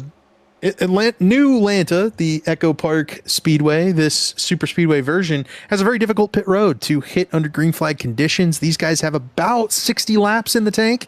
As Jeff Green washes up in turn 4, Andrew Rucker looking to the inside. He will not find a way there. But 60 laps to the tank, Zach. They're going to have to pit again. The window may open up here shortly, but I don't think you can pit until your tank is completely empty. I think you have to stay in line because the way this race has gone, a caution could come out at any time. You cannot pit before it is time, and the cars that will have to pit first will be Matthew Weeks, Trey Eidson, and Andrew Rucker. Those are the ones that stayed out under the last caution. Rucker just went 3 wide on the front straightaway, but there's a little bit of a gap between Garrison Hogan and Rucker right now. Rucker's not close to Weeks and Eidson. Weeks and Eidson have been able to control the race since the drop of the green flag after our last caution flag.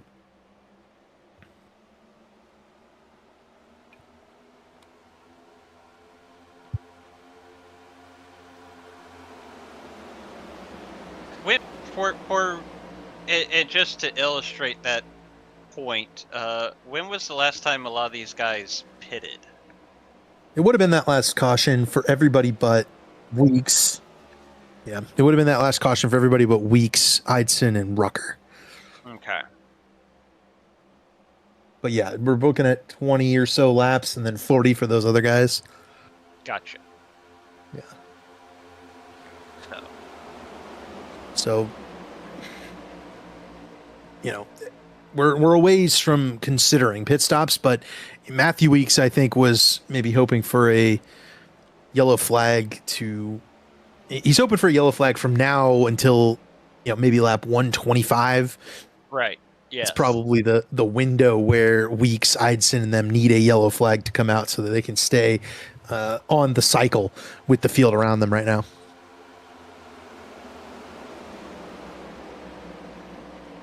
Because especially like you touched on, if you pit under green here, you have to beyond the apron at the start of turn 3. You don't have to be down to speed limit until the front stretch, but you do have to obviously travel slow enough to keep your car on the apron through 3 and 4 underneath that second white line with all the timing lines dashed through it on the inside of the racetrack there, and obviously that's going to be a considerably slower rate than the people passing by on the banking. You'll lose 2, maybe 3 laps trying to make a green flag pit stop. And we've seen the racing pick up a little bit right here. Brent Jones had seen enough. He is backed out of it, jumped to the back of this field. That's a guy whose instinct I trust when it comes to these plate tracks. And he smells a wreck a-coming. He is backed out of where he was, moved further back in the field. We will see whether Brent's instincts are correct as Trey Eidson continues to lead this race. Single file the first 5, but after that, it kind of opens up. Josh Chin has risen to 7th behind Corey Abbott. He is continually trying to leapfrog his way forward in that outside lane. Gerald Campbell and Andrew Rucker have been pretty consistently dedicated to the top groove, trying to move back forward, and that side drafting just, it's difficult for this outside lane to make a run. There's not a whole lot of cars dedicated to doing it. Chin is basically the only one up here at the front of the field trying. He's alongside Ray Bracey for 5th, but right now everybody's pretty content to ride. You have to consider a few different agendas. Ray wants to get to the end of this race. He's already been involved in one wreck. That car is clean enough to run in the pack. No incentives to make a move right now for Ray Bracey. He is perfectly content to let these guys charge by on the outside, challenge for the lead, and opt for the apron if a wreck should break out. I mean, he's aware of the situation, right? He knows some of the troubles his fellow points contenders have had. He knows he's in a good position as it gets awfully close there behind him with Andrew This is still a Rucker, wreck. Jared Rexing. There's still a wreck trying to happen. It is happening. Jeff Green around. Trey Holmes is involved as well. The caution is out, and there it is. Matthew Weeks and Trey Eidson's best friend. The yellow flag keeps those two on pace with everybody else in terms of fuel strategy. And just as we were looking at a good green flag run, things stack up around Andrew Rucker and Jared Rexing. And Seth Rawls mentioned the checkups, and this is 100% where that came from. Jeff saw those guys 3 wide, about to wreck, backed up, but that unsettled this 2 car, which has already gotten some crash damage, and it looped him into Trey Holmes. I believe that's going to be the second tally for Mr. Jeff Green, unfortunately.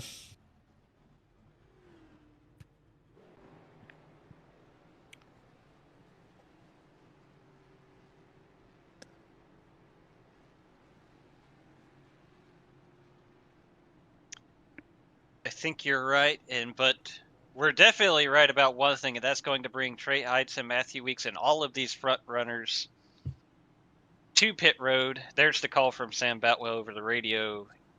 It will be tally on Jeff Green. That'll be a race over, unfortunately, for Jeff Green. In the Elite Racing League, you do get the second tally option, but once you receive that second tally, it is night complete. And you will be scored there. You can appeal one of those tallies, though, Zach. I don't know that there's much to appeal for Jeff Green. He lost control of the car both times. A little bit of a next-gen at Atlanta type of factor on that caution, but ultimately that's not an excuse enough for Jeff, and he will be parked, will likely finish, about 34th.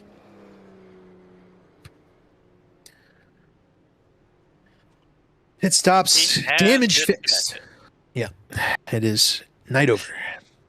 Pit stops also, remember, include damage fixing for a lot of these drivers. Guys like Justin Vandermarl, Daniel Gore, Josh Adams, Chad Frankenfield, Ryan Gable will get to fix their crash damage under this yellow flag. And that'll speed up some of these cars that have been riding at the back of this pack. And it's going to continue to give second chances to guys who've been involved in incidents tonight.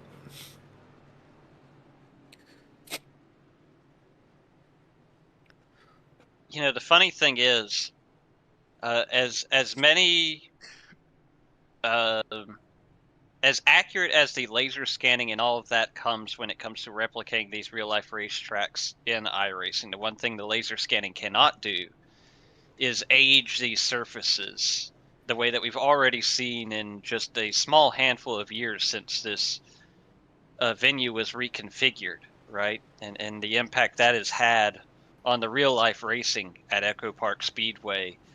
With the damage, it almost kind of in a backwards way recreated what we had seen the last year or so at this track, but I think we're going to go back to what we saw in 2022 and 2023 when this venue first was reconfigured as more and more of these cars get cleaned up. Yep.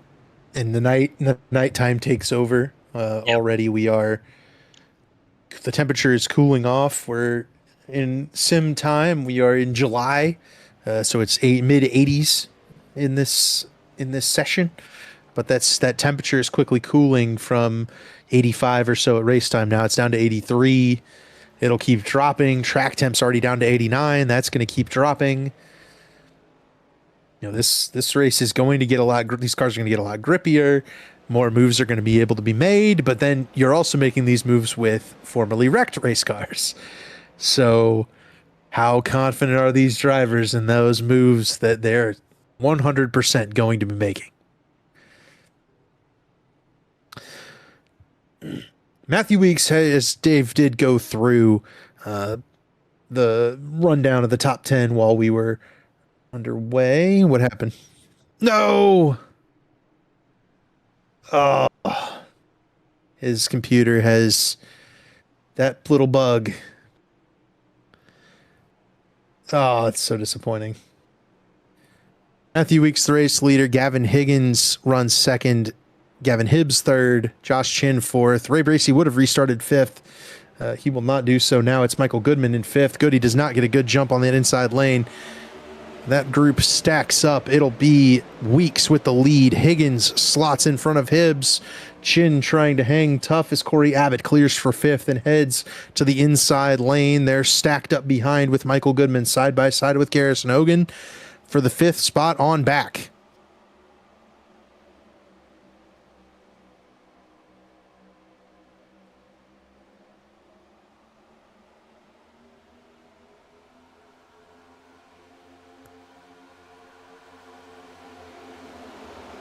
Fresh tires on, damage fixed. Some of those hurt cars are looking a lot better. I'm seeing a full set of fenders on the Ethan Burrell machine. Ty McIntosh just got shuffled 3 wide. Daniel Gore comes to his rescue. Team cars there, but they're 3 wide down the back straightaway for about 15th place. Outside lane starting to get wound up with Josh Chin leading the way. Well, now Gavin Higgins will jump in front of him. Higgins working to the top groove. Chin continues experiencing his blinking issues.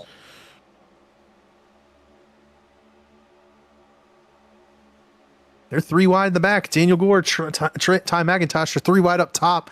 About 10 deep here in this 2 wide, and then there's 3 wide. Johnny Thomas might have got a piece of the wall. That backs up the outside lane. Here comes Ty to the middle on Johnny.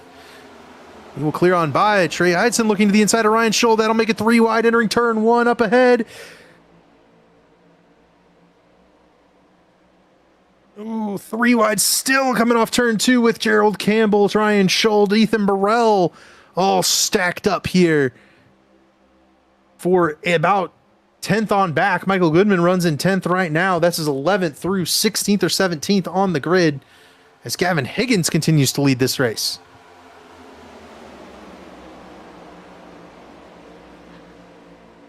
Talked about damage getting fixed. About Ryan Gable spun out, got that left side of that car pancaked on the inside wall a little bit ago. That car seems to be coming back to life in the 0-1.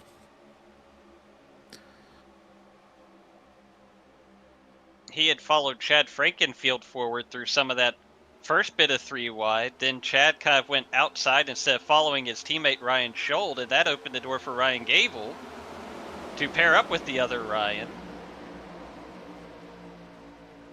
Ooh. What Gable happened there? Got up to the outside. Trying to get to the outside of Ryan Scholl, but Gable has to know Chad Frankenfield's not going to work with him, both from the contact earlier and the fact that he's bypassing Chad's teammate.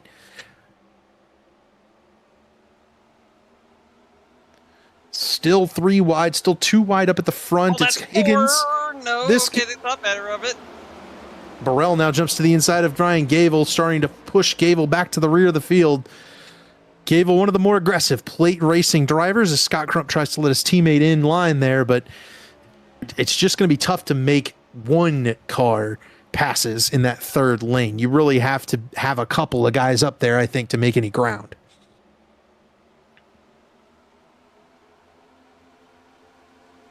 Gerald Campbell really struggling to keep that car pinned to the bottom, that 31 car.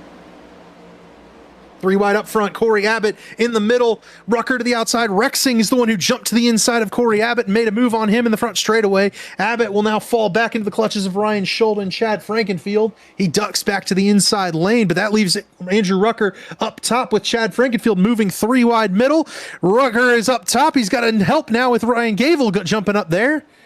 Unfortunately for Gavel, Rucker didn't have any momentum, and that just blocks up the two of them and forces them back into the field.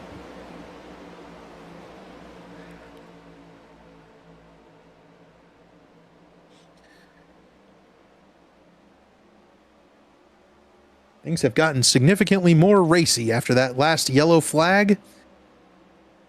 There's the list of repairs been made. Gable just jumped up and got a piece of the wall while we're looking at this. But yeah, look at the repairs for Chad Frankenfield. He's in this mess. Ryan Gable as well. Ethan Burrell on that list.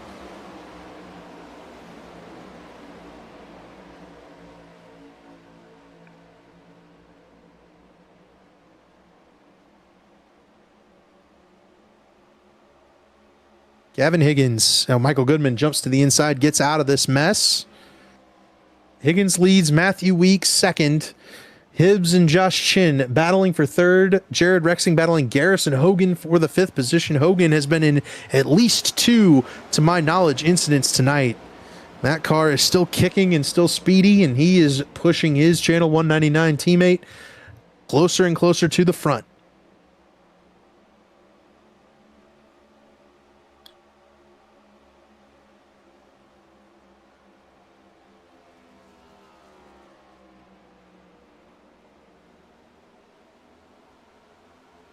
Housekeeping note, Ray Bracey back on track after disconnecting. He has scored 3 laps down currently.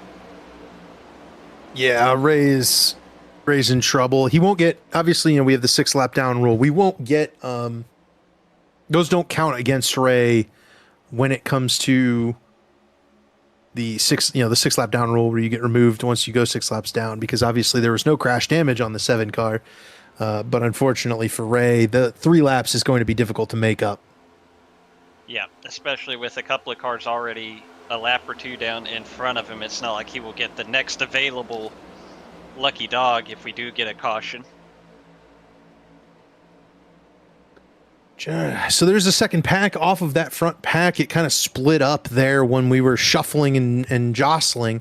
It's dropped Johnny Thomas and Gerald Campbell off of the back of our front group. Here's the back end of it. Includes Carlos Acosta and Michael Goodman. Up ahead, Ryan Gable's got a buddy.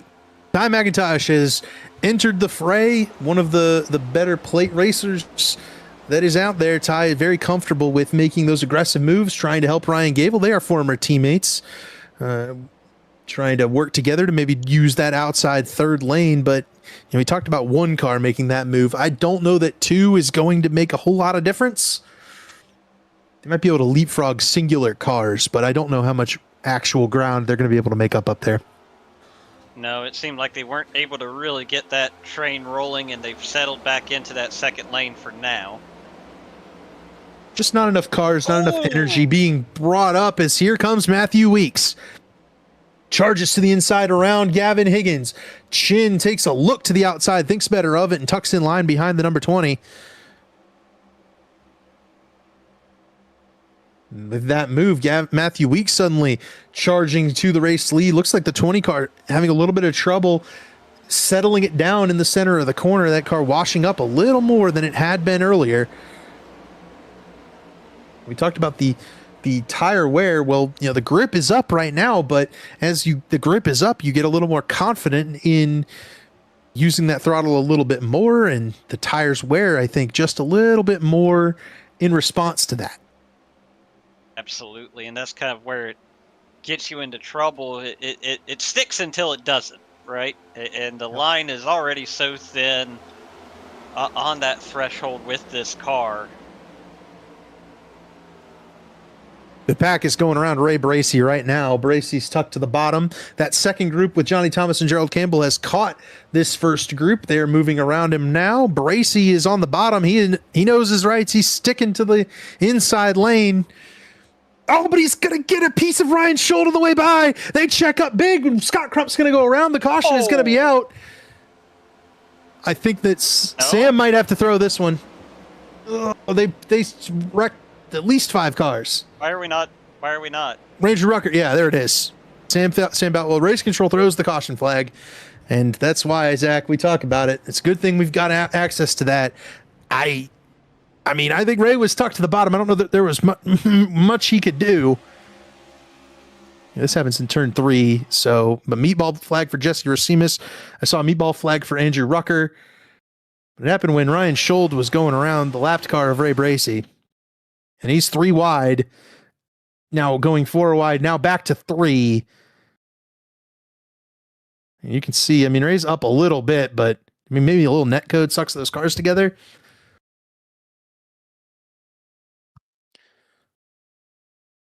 Not sure where else Ray can go, but then we'll have to go follow Ryan Schold. Because that car went down, and then I think Scott Crump was the car that collected others. Trey Idson had to slow up for this wreck. Doesn't look like there's any damage on the 27.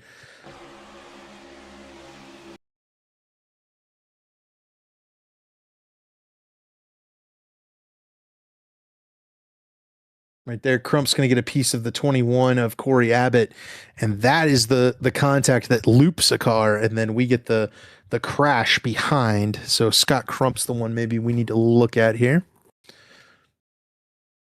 Everybody down pit road, by the way.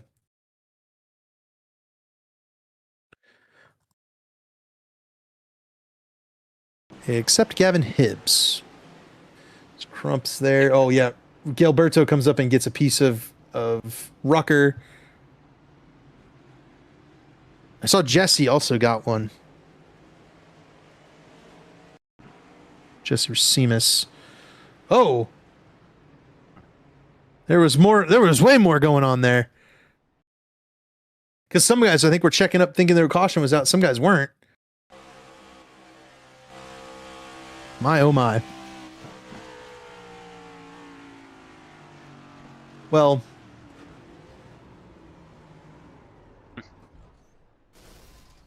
Ryan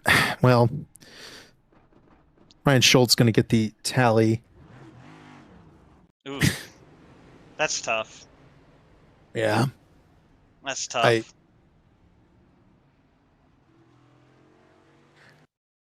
I think you just... I'd be inclined to appeal that one just because I feel like there's probably a racing incident there. Josh Adams was spinning out. Ty McIntosh was spinning out. Vander Marl, Jaden Racimus. Everybody was checking up for that big wreck. Right. And that accordion back, and everybody's full song. The caution's not out yet.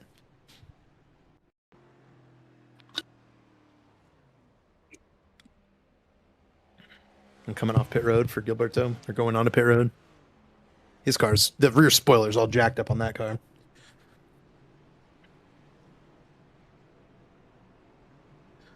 What a night. Yeah. 10 cautions in our first 133 laps. Just 30 to go. I mean, but that's a lot of time at this racetrack. Gavin Hibbs, the race leader. Trey Idson, second. Matthew Weeks, the real restart, third. Jared Rexing, fourth. Gavin Higgins, fifth. Josh Chin, sixth. Garrison Hogan, seventh. Chad Frankenfield, eighth. Corey Abbott, ninth. Ethan Burrell, 10th. Rob Mooney got back on the lead lap with that caution. That'll put 27 cars on the lead lap. Rob in one of his, I think, this is his third race in the Belly Up Sports Cup Series? Something like that. So, whew. Restart incoming. Yeah. 30 to go. Been a wild race so far. A lot of desperation.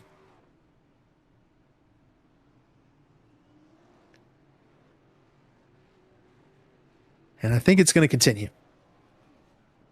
For now, it's working out for Trey Idson and Jared Rexing, although Rexing is going to need some help.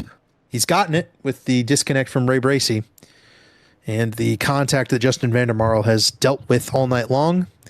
And may yet save the 71 car in spite of getting a potential penalty. Pace car heads down pit lane for the restart after our 10th caution flag of the night. Gavin Hibbs, the control car in the outside lane, will fire off with a really good jump, and that jumps that first three forward. Garrison Hogan caught sleeping just a little bit. It's going to open the door for his teammate Josh Chin to move up in front of him, so maybe a calculated layback for Garrison Hogan, though I don't think he wanted to lay back quite this much. That top 7 or 8 is broken away from that 55 car, who was a little slow to get out the gate.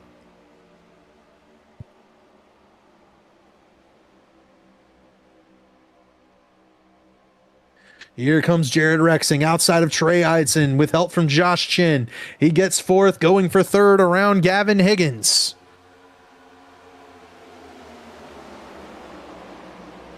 Jared Rexing needs every point he can get with the potential penalty incoming. That 71 car currently in the chase, but we're not entirely sure how secure that spot is.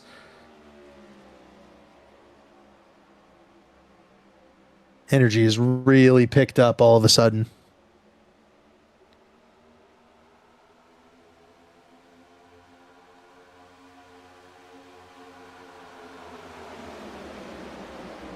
Josh Chin really laying in that bump on Jared Rexing. Now Chin works to the outside of Rexing. He'll jump to the outside lane, get the left or right rear quarter panel of that 71 car, and take the race lead away. Chad Frankenfield, that 15 car, one of the very first caution flags of the race, was that 15 getting spun out by Ryan Gable. He's back in the mix here in third.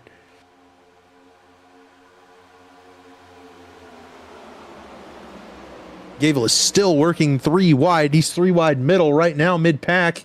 Jumped around Michael Goodman. Chin clears Rexing and moves into the lead. Frankenfield and Rexing side by side for the second spot. Goody falling back up top.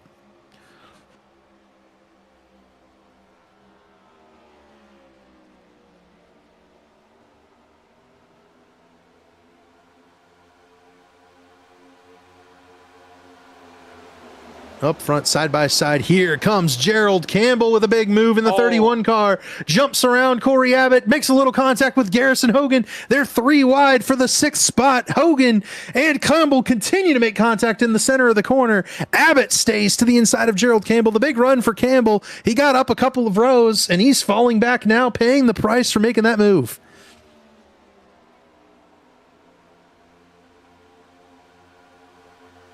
Tell you, Zach, you want a little bit of control in your chaos, right? You can make big 3 wide move, but you have to know when is the right time to do that. And right there, it was not the right time for Gerald Campbell as he's fallen all the way to the back. I feel like control is something I haven't seen a lot of in that 31 car, even when he's been trying to run the bottom to not in this last 30 laps or so. I don't know if that's, yeah. It's not something you say about Gerald Campbell ever. Well, that's fair as well, but man, he's trying to make it work. He is. He's got a friend up there now too, Ryan Gable, trying to make it work. That's a theme that we've seen all night long. Gable in that 0-1, Campbell in the 31, working the outside lane. Trey Holmes is also trying to get up there and help them out. This battle is behind the battle for the race lead between Josh Chin and Jared Rexing. They have been side by side for the last 3 or 4 laps, respectively. And this 3 wide battle is starting to work forward for Ryan Gable. He's alongside Harrison Talon, trying to get alongside his teammate Scott Crump.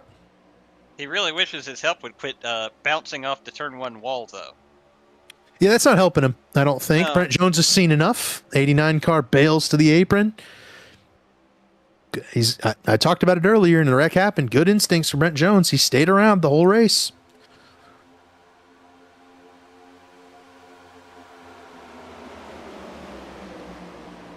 A lot more energy. Rexing has the race lead and control of this race on the bottom of the racetrack.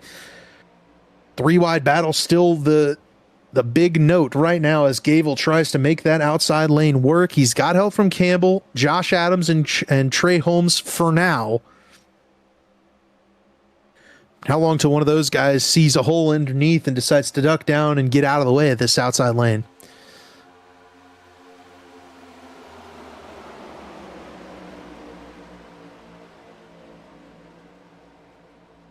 Might be Ryan Gable right here. He's got a hold of the inside, but he uses it to sneak back to the outside of the 71 of Corey Abbott. He didn't get out there, though. There's still 3 wide in the mid-pack. Josh Chin has been blinking in and out. Dave can't even focus on him. Oh, spinning. Josh Adams around. Took Daniel Gore with him. Scott Crump also got around. The caution did not fly for that incident. It stacked up this whole back of the field, but they kept it straight.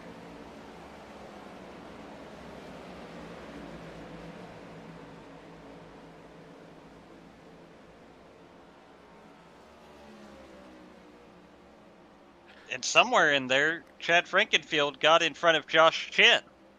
It might have been Blink. Josh Adams is going to be the one to cause this incident into turn 3. Came down across Scott Crump's nose.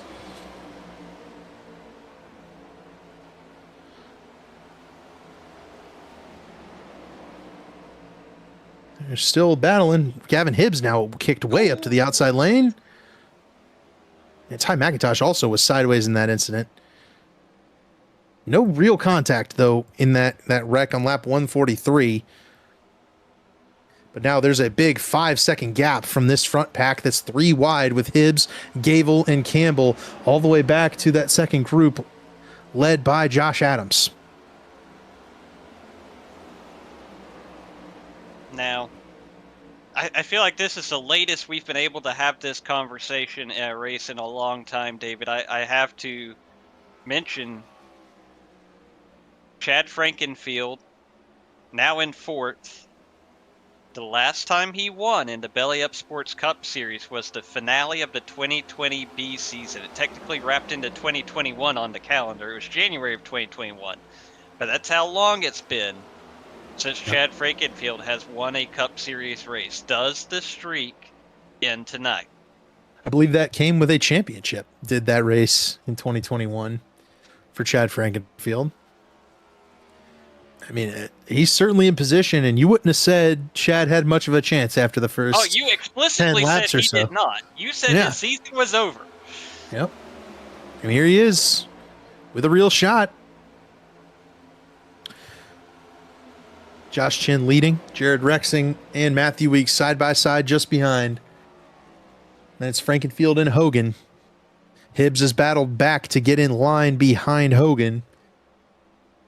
There are just 15 cars in this group. The next group is 7 seconds behind, so it's really a battle between this 15 or 16 car breakaway here. Oh, no!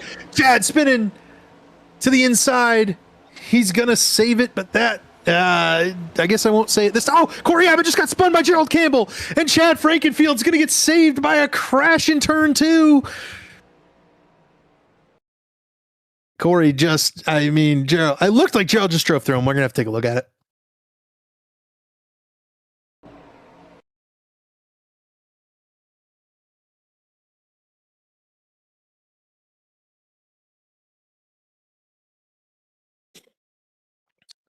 We ran the right rear.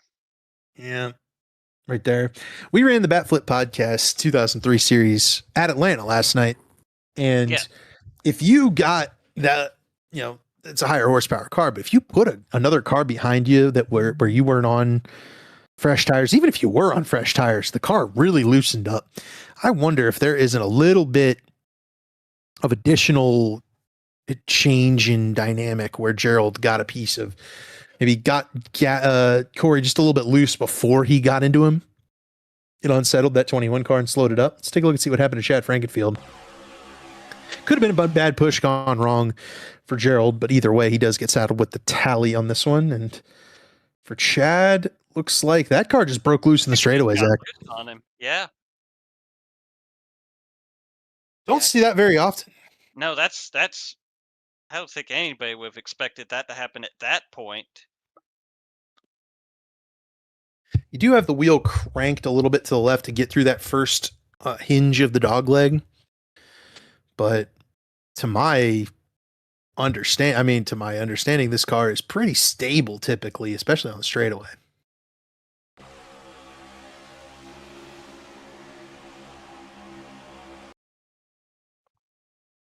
And there's the bump for the caution.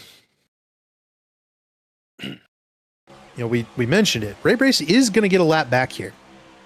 That puts him 3 down. Something happened for these guys checking up for the wreck. Oh my goodness. Almost. On board with Scott Crump. Heart-stopping moment with a stopped Corey Abbott here in turn 2. Cautions out, checks up the track. Oh, baby, there's one stopped up there.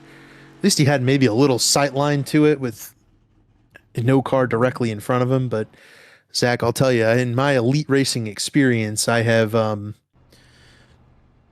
run into the car stopped on the outside back when we did not throw yellow flags for big wrecks on a super speedway. Yeah. It's not a fun time. Don't recommend it.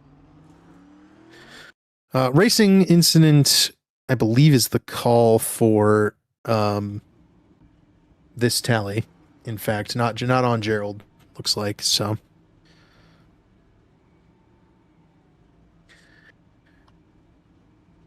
Is that the one to go signal here for the pace car? Looks like guys are starting to double up. Is this going to be,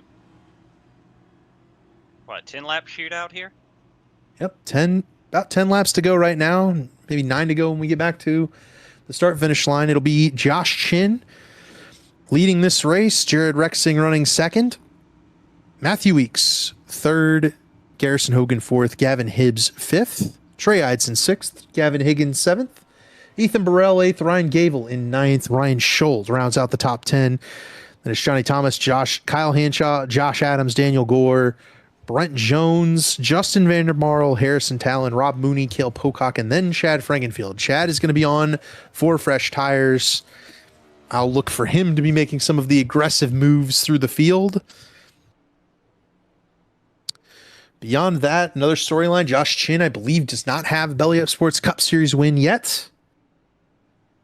He was on the podium at Mexico City, but has otherwise not been able to capture a win this season. The rookie in the 93 looking for his first victory. Correct me if I'm wrong, I think Jared Rexing may have a win from years back, but it's been a while for Jared Rexing as well.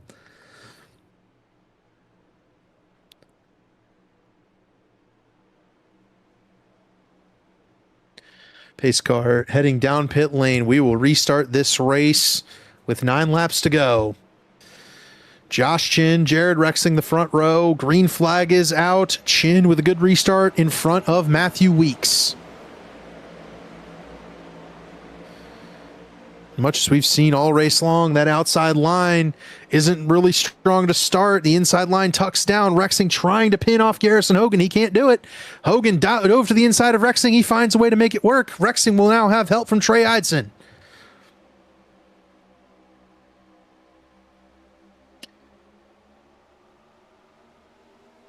The real problem is going to be when this pack gets up to Jared Rexing and that momentum winds up and these guys start to make those big moves. Chad Frankenfield to the outside trying to go 3 wide. I was about to say, I don't know, Ryan Gable must be lost. He's on the inside lane. He quickly rectified that. He's going to push Gavin Hibbs on corner exit. Not a spot you love to push, but there's 8 laps to go. Ryan Gable says it's go time.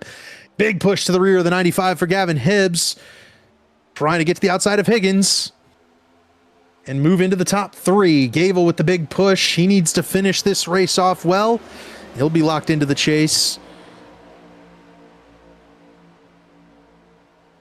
Hogan works to the outside. Hibbs tries to find a way to get some clean air on the nose of that 95.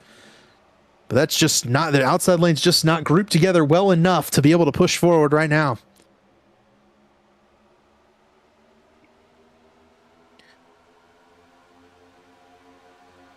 And of course, how would this unfold with Josh Chin at the front? We know he's been having some blinking issues. So far, he's been steady on this particular restart. But will that crop up again, and will that cause issues for whoever is behind it? Garrison Hogan trying to block off that run on that outside line. Not able to do so. He will be side by side again here into turn 3 with Gavin Hibbs, Josh Chin controlling this race. Matthew Weeks running in second, probably staying patient and looking for a chance to get around later. There's the blink. It's the wreck. Gavel around, Hogan around. Big wreck here into turn one. A lot of cars involved. Wreck. A huge wreck. Oh my gosh. A lot of cars collected in this one. It'll be easier to just say who's not involved. That was People Josh were in Chin. front of it. Josh Chin, Matthew Weeks, Trey Eidson,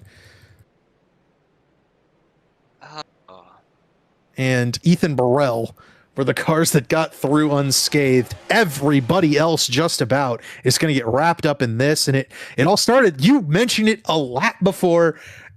Josh Chin's car blinked out right as Matthew Weeks made the move to the outside. Now nobody knows where he is, and the draft kind of slows up for a second. And that stacks up this outside lane. Rexon gets a piece of Gavel into Garrison Hogan. Hibbs gets spun, and it blocks the track up completely as you see Eidson and Burrell get through, and then everybody else piles in.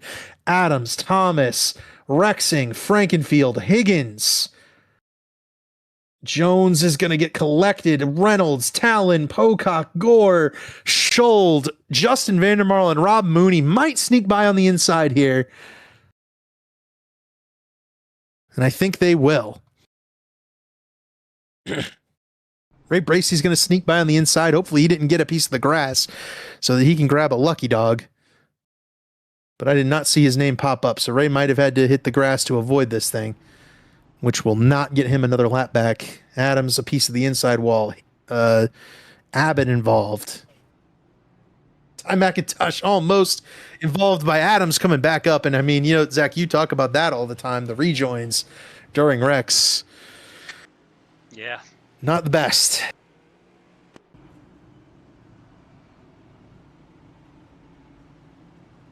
Racing is the call. Yeah, and I mean, Yeah. it has to be, right? I'd have to agree with that. There isn't much that could have been other than racing. And I mean, there were 15, 20 cars involved in that wreck. Massive wreck. Into turn one at the Echo Park Speedway. Ryan Gable's going to be given third place back. I don't know that he hit very hard in this wreck. There's definitely some left side scuffs on the 0-1 car, but he is going to be in position if the damage isn't too severe to be able to draft forward. I think Johnny Thomas is going to be in a little bit worse spot. The front nose is all crinkled on the 83, and he'll be restarting in the outside lane. All right, That so is I proven. talked about Chad Frankenfield's drought, and then he ended up sliding through the grass. You brought up Jared Rexing. I think we just got to shut up for these last 4 laps or whatever, and just say what's happening, and we're not gonna draw attention to any more stats. Well, it was Matthew Weeks' last win. Josh Chin's never won a race.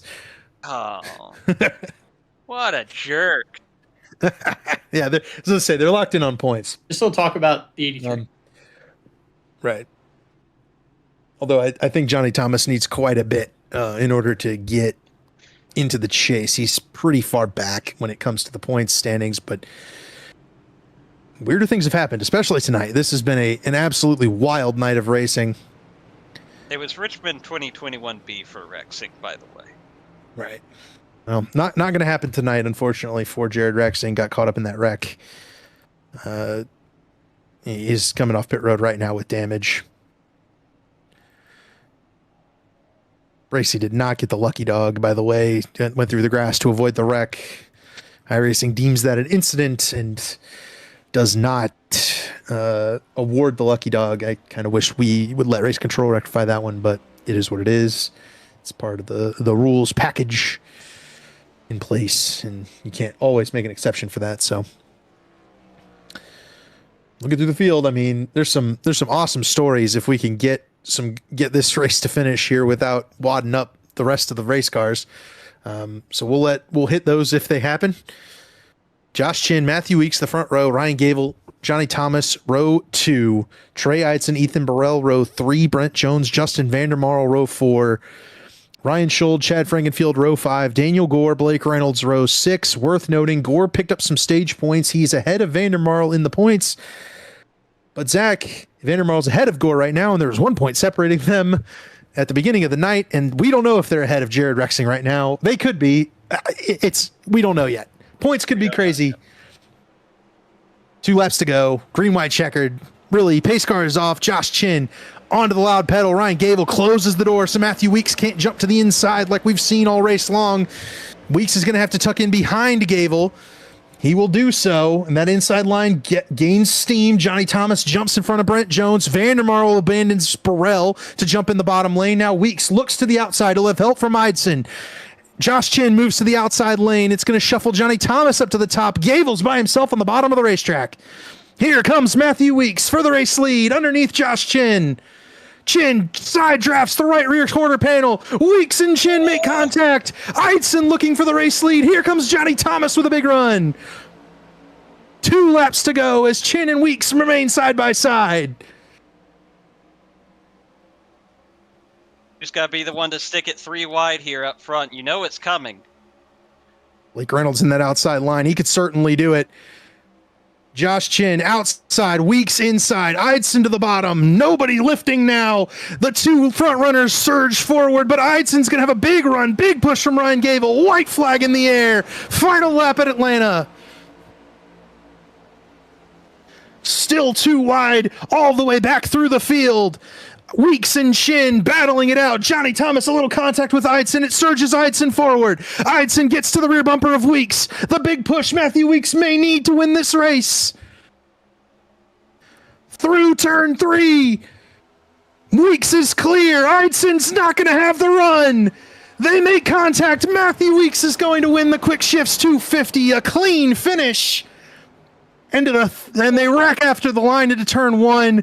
The finishes I was hoping for, Zach, happened. I mentioned it before the restart. Brent Jones, top 5. Rob Mooney, P10. How about that?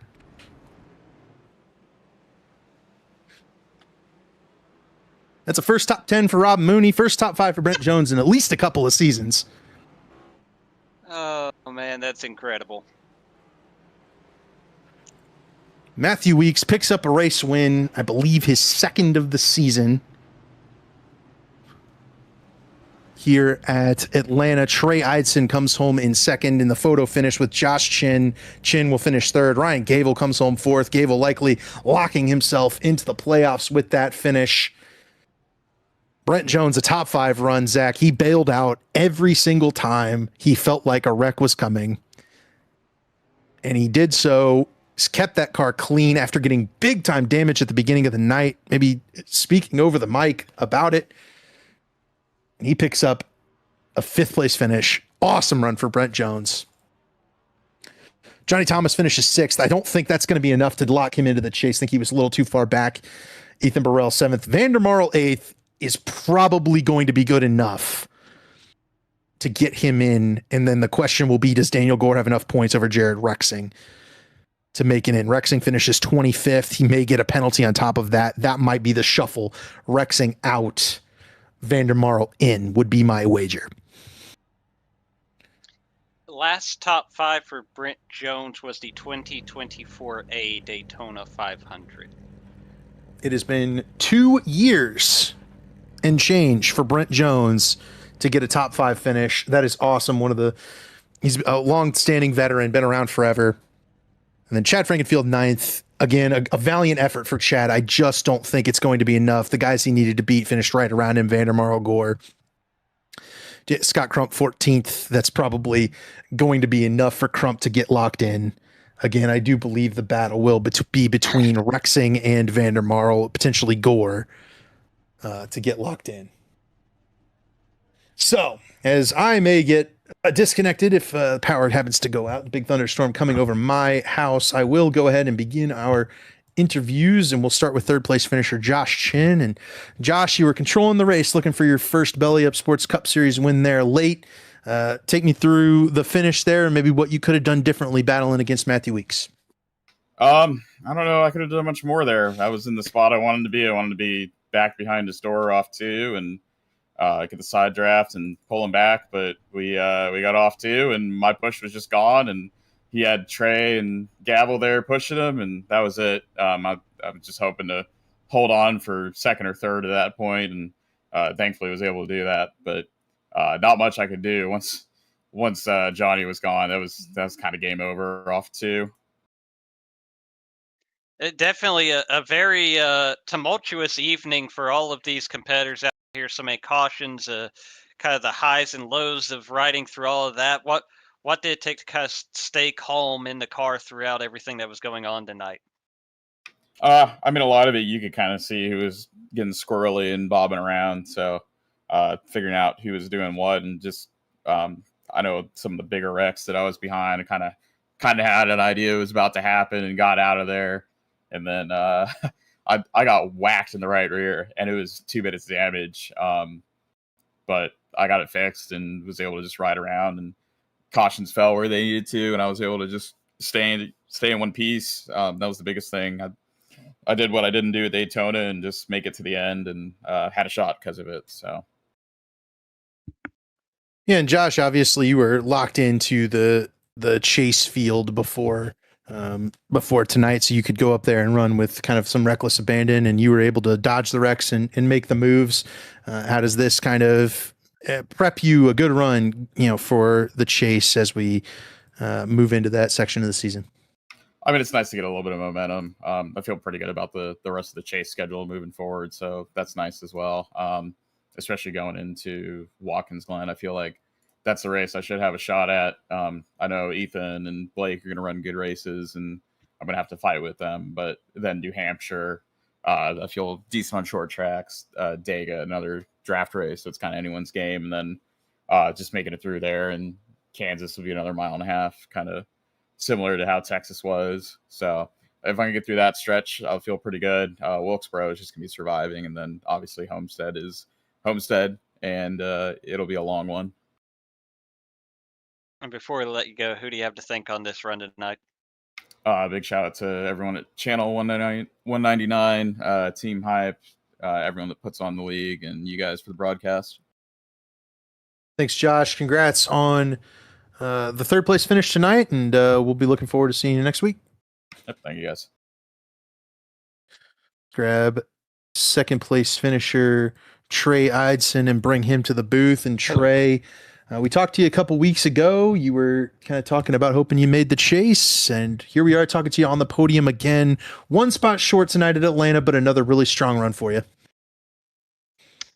Yeah, I mean, I was just telling Matthew, like, I had a somewhat comfortable points bubble coming into this thing. I think I was at like 29 points, but I still didn't want to wreck out and just see what happened. So tried to play it pretty careful.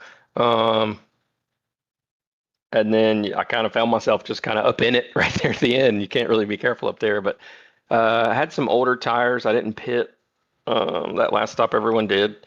And it was just really tight, especially that scenario. I was in that little 2 or 3 laps to the end there. I'm in like Matthew's dirty air. I got, Chin's holding you down, and then Gavel was pushing the hell out of me. So it was just a handful into 3, and I was trying not to wreck Chin and kill everybody. So I was like, let me just play this safe, stay on the bottom, push Weeks, take my points, and get into the chase. But there's a small part of me when I think we were coming to 2 to go. Weeks had ran Chin up the track a little bit, and there was a small hole down on the bottom where I probably could have went bottom 3 wide.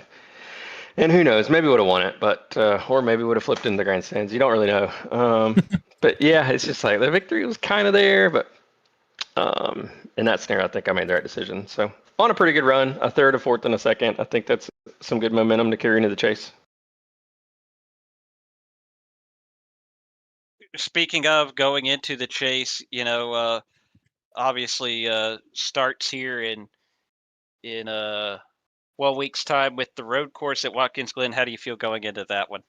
Not good. Not a road racer. Do not like turning right. With that said, I think I ran like the 8th to 12th bubble there at Road Atlanta. Was that the name of it? Yeah. Yeah, that shows you how much of a road person I am. I made a few mistakes, and at least when we go to Watkins Glen, like I'm more familiar with it. So we'll see. I'll probably put in some practice laps, which I never really do, and at least try to not to embarrass myself when we go there. But yeah, I'm definitely ready to get back or stay on the ovals. I don't know. I wish Chad would just never run a road course, but I know that's not realistic.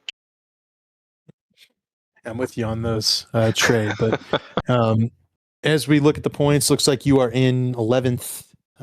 That's good stuff. And, obviously he asked you about the chase. That's usually what I do. So, I mean, looking past the road course, I know you got Talladega. Obviously this race, not exactly the same as what Dega is going to be, but certainly a place where you've already positioned yourself as one of the stronger plate drivers. Can you go out there and grab, your first Belly Up Sports Cup Series win in this chase? I possibly, I'm putting myself in position where at the start of the season, I had never really driven this car. So it took a while to get used to it, but at least now, I'm flirting in that top 10, top 5, and I feel like, eventually something's got to fall in my lap, whether speed or, luck at the end. Kind of like Texas last week, like I stayed out and on like super old tires and damn near pulled the thing off. So maybe something like that can happen. This is tough though. Like Falkingham and Reynolds are kind of, in my opinion, kind of in their league of their own. And then you have like another group with like Weeks and Stanley maybe, and then there's kind of the rest of us. So yeah, I mean, who knows what happens when Daniel locks in here for the chase? Him and Reynolds might go like alien mode on us. Who knows? But again, cards could fall and you find yourself in victory lane. But I think I said this before. Like we got wrecked early at Daytona. I didn't run the second race.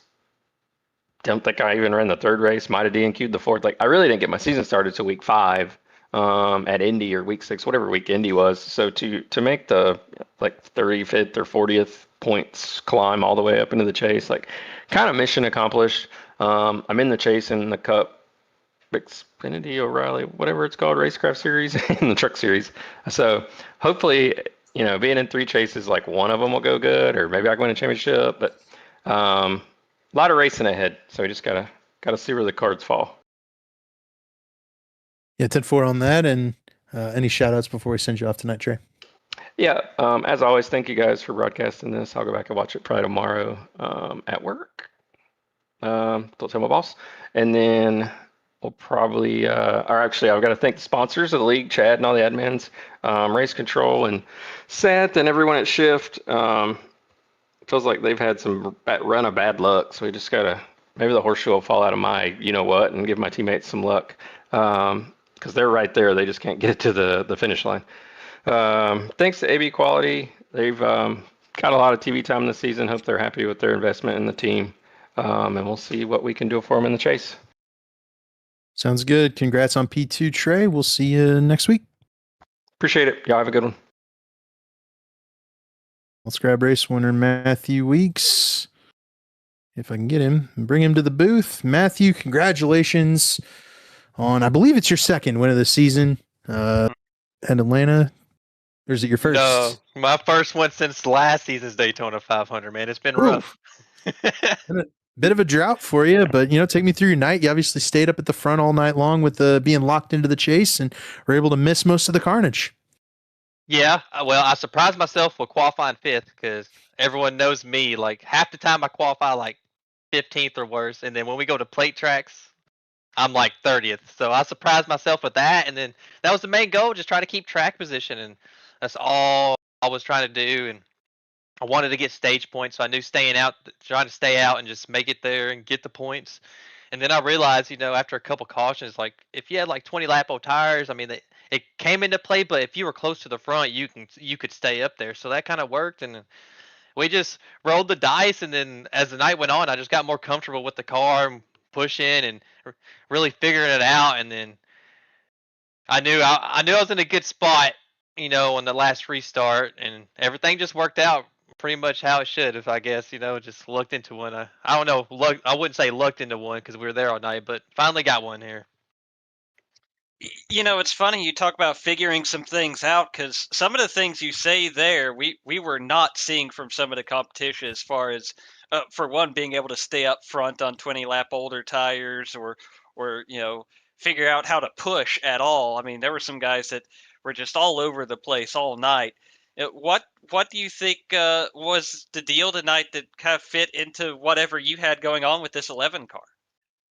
Well, as I say now, this is the best super speedway track that you can race because tires come into play, handling comes into play, and everyone knows me as the long run guy. I mean, I take care of my stuff, and what I notice when we come here, everybody's full throttle all the time, and that's really not what you want to do. You want to lift and kind of easy onto the throttle. Really don't want to be full throttle till you're on the straight. Let the draft pull you, and be honest, once you get single filed out, you want to run it like a mile and a half. Down the backstretch, you want to creep up towards the wall, then arc down into the corners. So I try to do that as much as I can, even when I'm side by side. I try to get down the back. I try to move up a little bit to get a good arc, and try to get as low as I can, so I get like half of the nose into clean air. Because a lot of guys were kind of probably trying to run like the middle of the first and middle lane, like trying to run right there. So just trying to keep a little clean air on it, and really don't full throttle unless you're the leader. And that's what I was doing. And how I know Ethan was bragging on me in Discord saying I'm the best pusher. I mean, I consider myself as one of the best pushers when we come to these places with this car. I mean, I just feel so confident, and I think that helps too when we come to these types of tracks. I got a big confidence, like huge confidence when it comes to racing this car at these types of tracks. So I think that helps, and that's why I probably win a lot of these races like this. I wouldn't have 500 Daytona 500s if I didn't know how to do it. Yeah, fair enough on that. And, with regards to the chase, obviously your first win of the season, but you've been strong all year long. We've talked to you. We talked to you last week at Texas after the fuel save and the restart. But, you've had a strong season kind of in spite of having not been to victory lane. Now that you've unlocked that last step, can you make a run in this chase and go after your third championship? It's going to be hard coming from the point standings where I'm so far back and going to the road course where half those guys are way better than me at driving on the road course with these stock cars. So I'm going to lose points there. But after that, if I can just keep stringing along these finishes and we get these long runs, and I feel confident. I just need those long runs. If we get just 15 lap runs at those tracks and it's caution, I struggle. That's where I struggle a lot. I do not like going 100% all the time. It's just how I drive, and I do feel good. Once we get to the chase, it seems like it cleans up a little bit and we get those runs. And like you said, dude, I've had the speed. I just don't think I've had that luck that comes with racing. Everybody knows there's that little bit of luck that comes into racing too, and I just haven't had it. And I think I had a shot to win Chicago earlier in the season.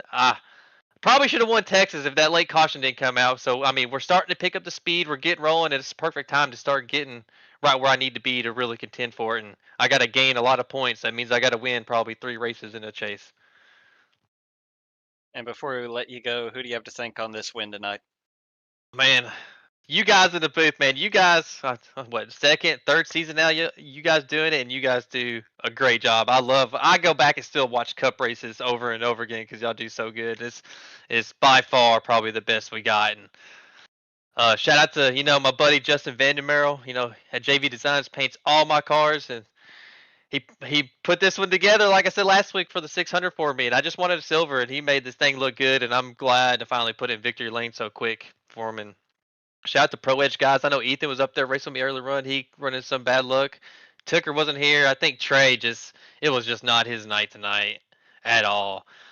And then the fueled up guys, I know Gavin and I were working really well tonight. We were up there for a little bit of it. And then shout out to Trey Eisen too. Me and him worked real well in the middle portion of the race. And I found out that me and him really worked the bottom so good that the outside really couldn't get to it. So shout out to him for really handling those pushes I was giving him.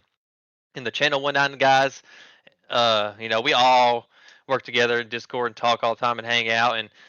And shout out to Shin too, man. We had a good battle for the win there, and that was fun. That was a good time, and hope everyone enjoyed it. I can't wait to go back and watch. And shout out to all the sponsors and Chad for putting this together every single season, 2 times a year, and everything that makes this thing roll. We appreciate it, Matthew. Congratulations on the win, and we'll see you next week at Watkins Glen. We might not talk to you, but if we did, I feel like you'd be pretty happy about it. Oh, I'll be ecstatic, dude. For real. If I get a podium at a road course, that's a massive win in my book.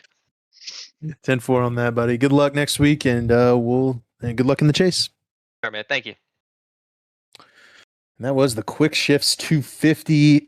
Before we log off, Dave, can we pull up the point standings once again? Because we do believe it is official. And I believe the surprise is that Jared Rexing is going to be out. Justin Vandermarl is going to be in. The gap is going to be 7 points between the two of them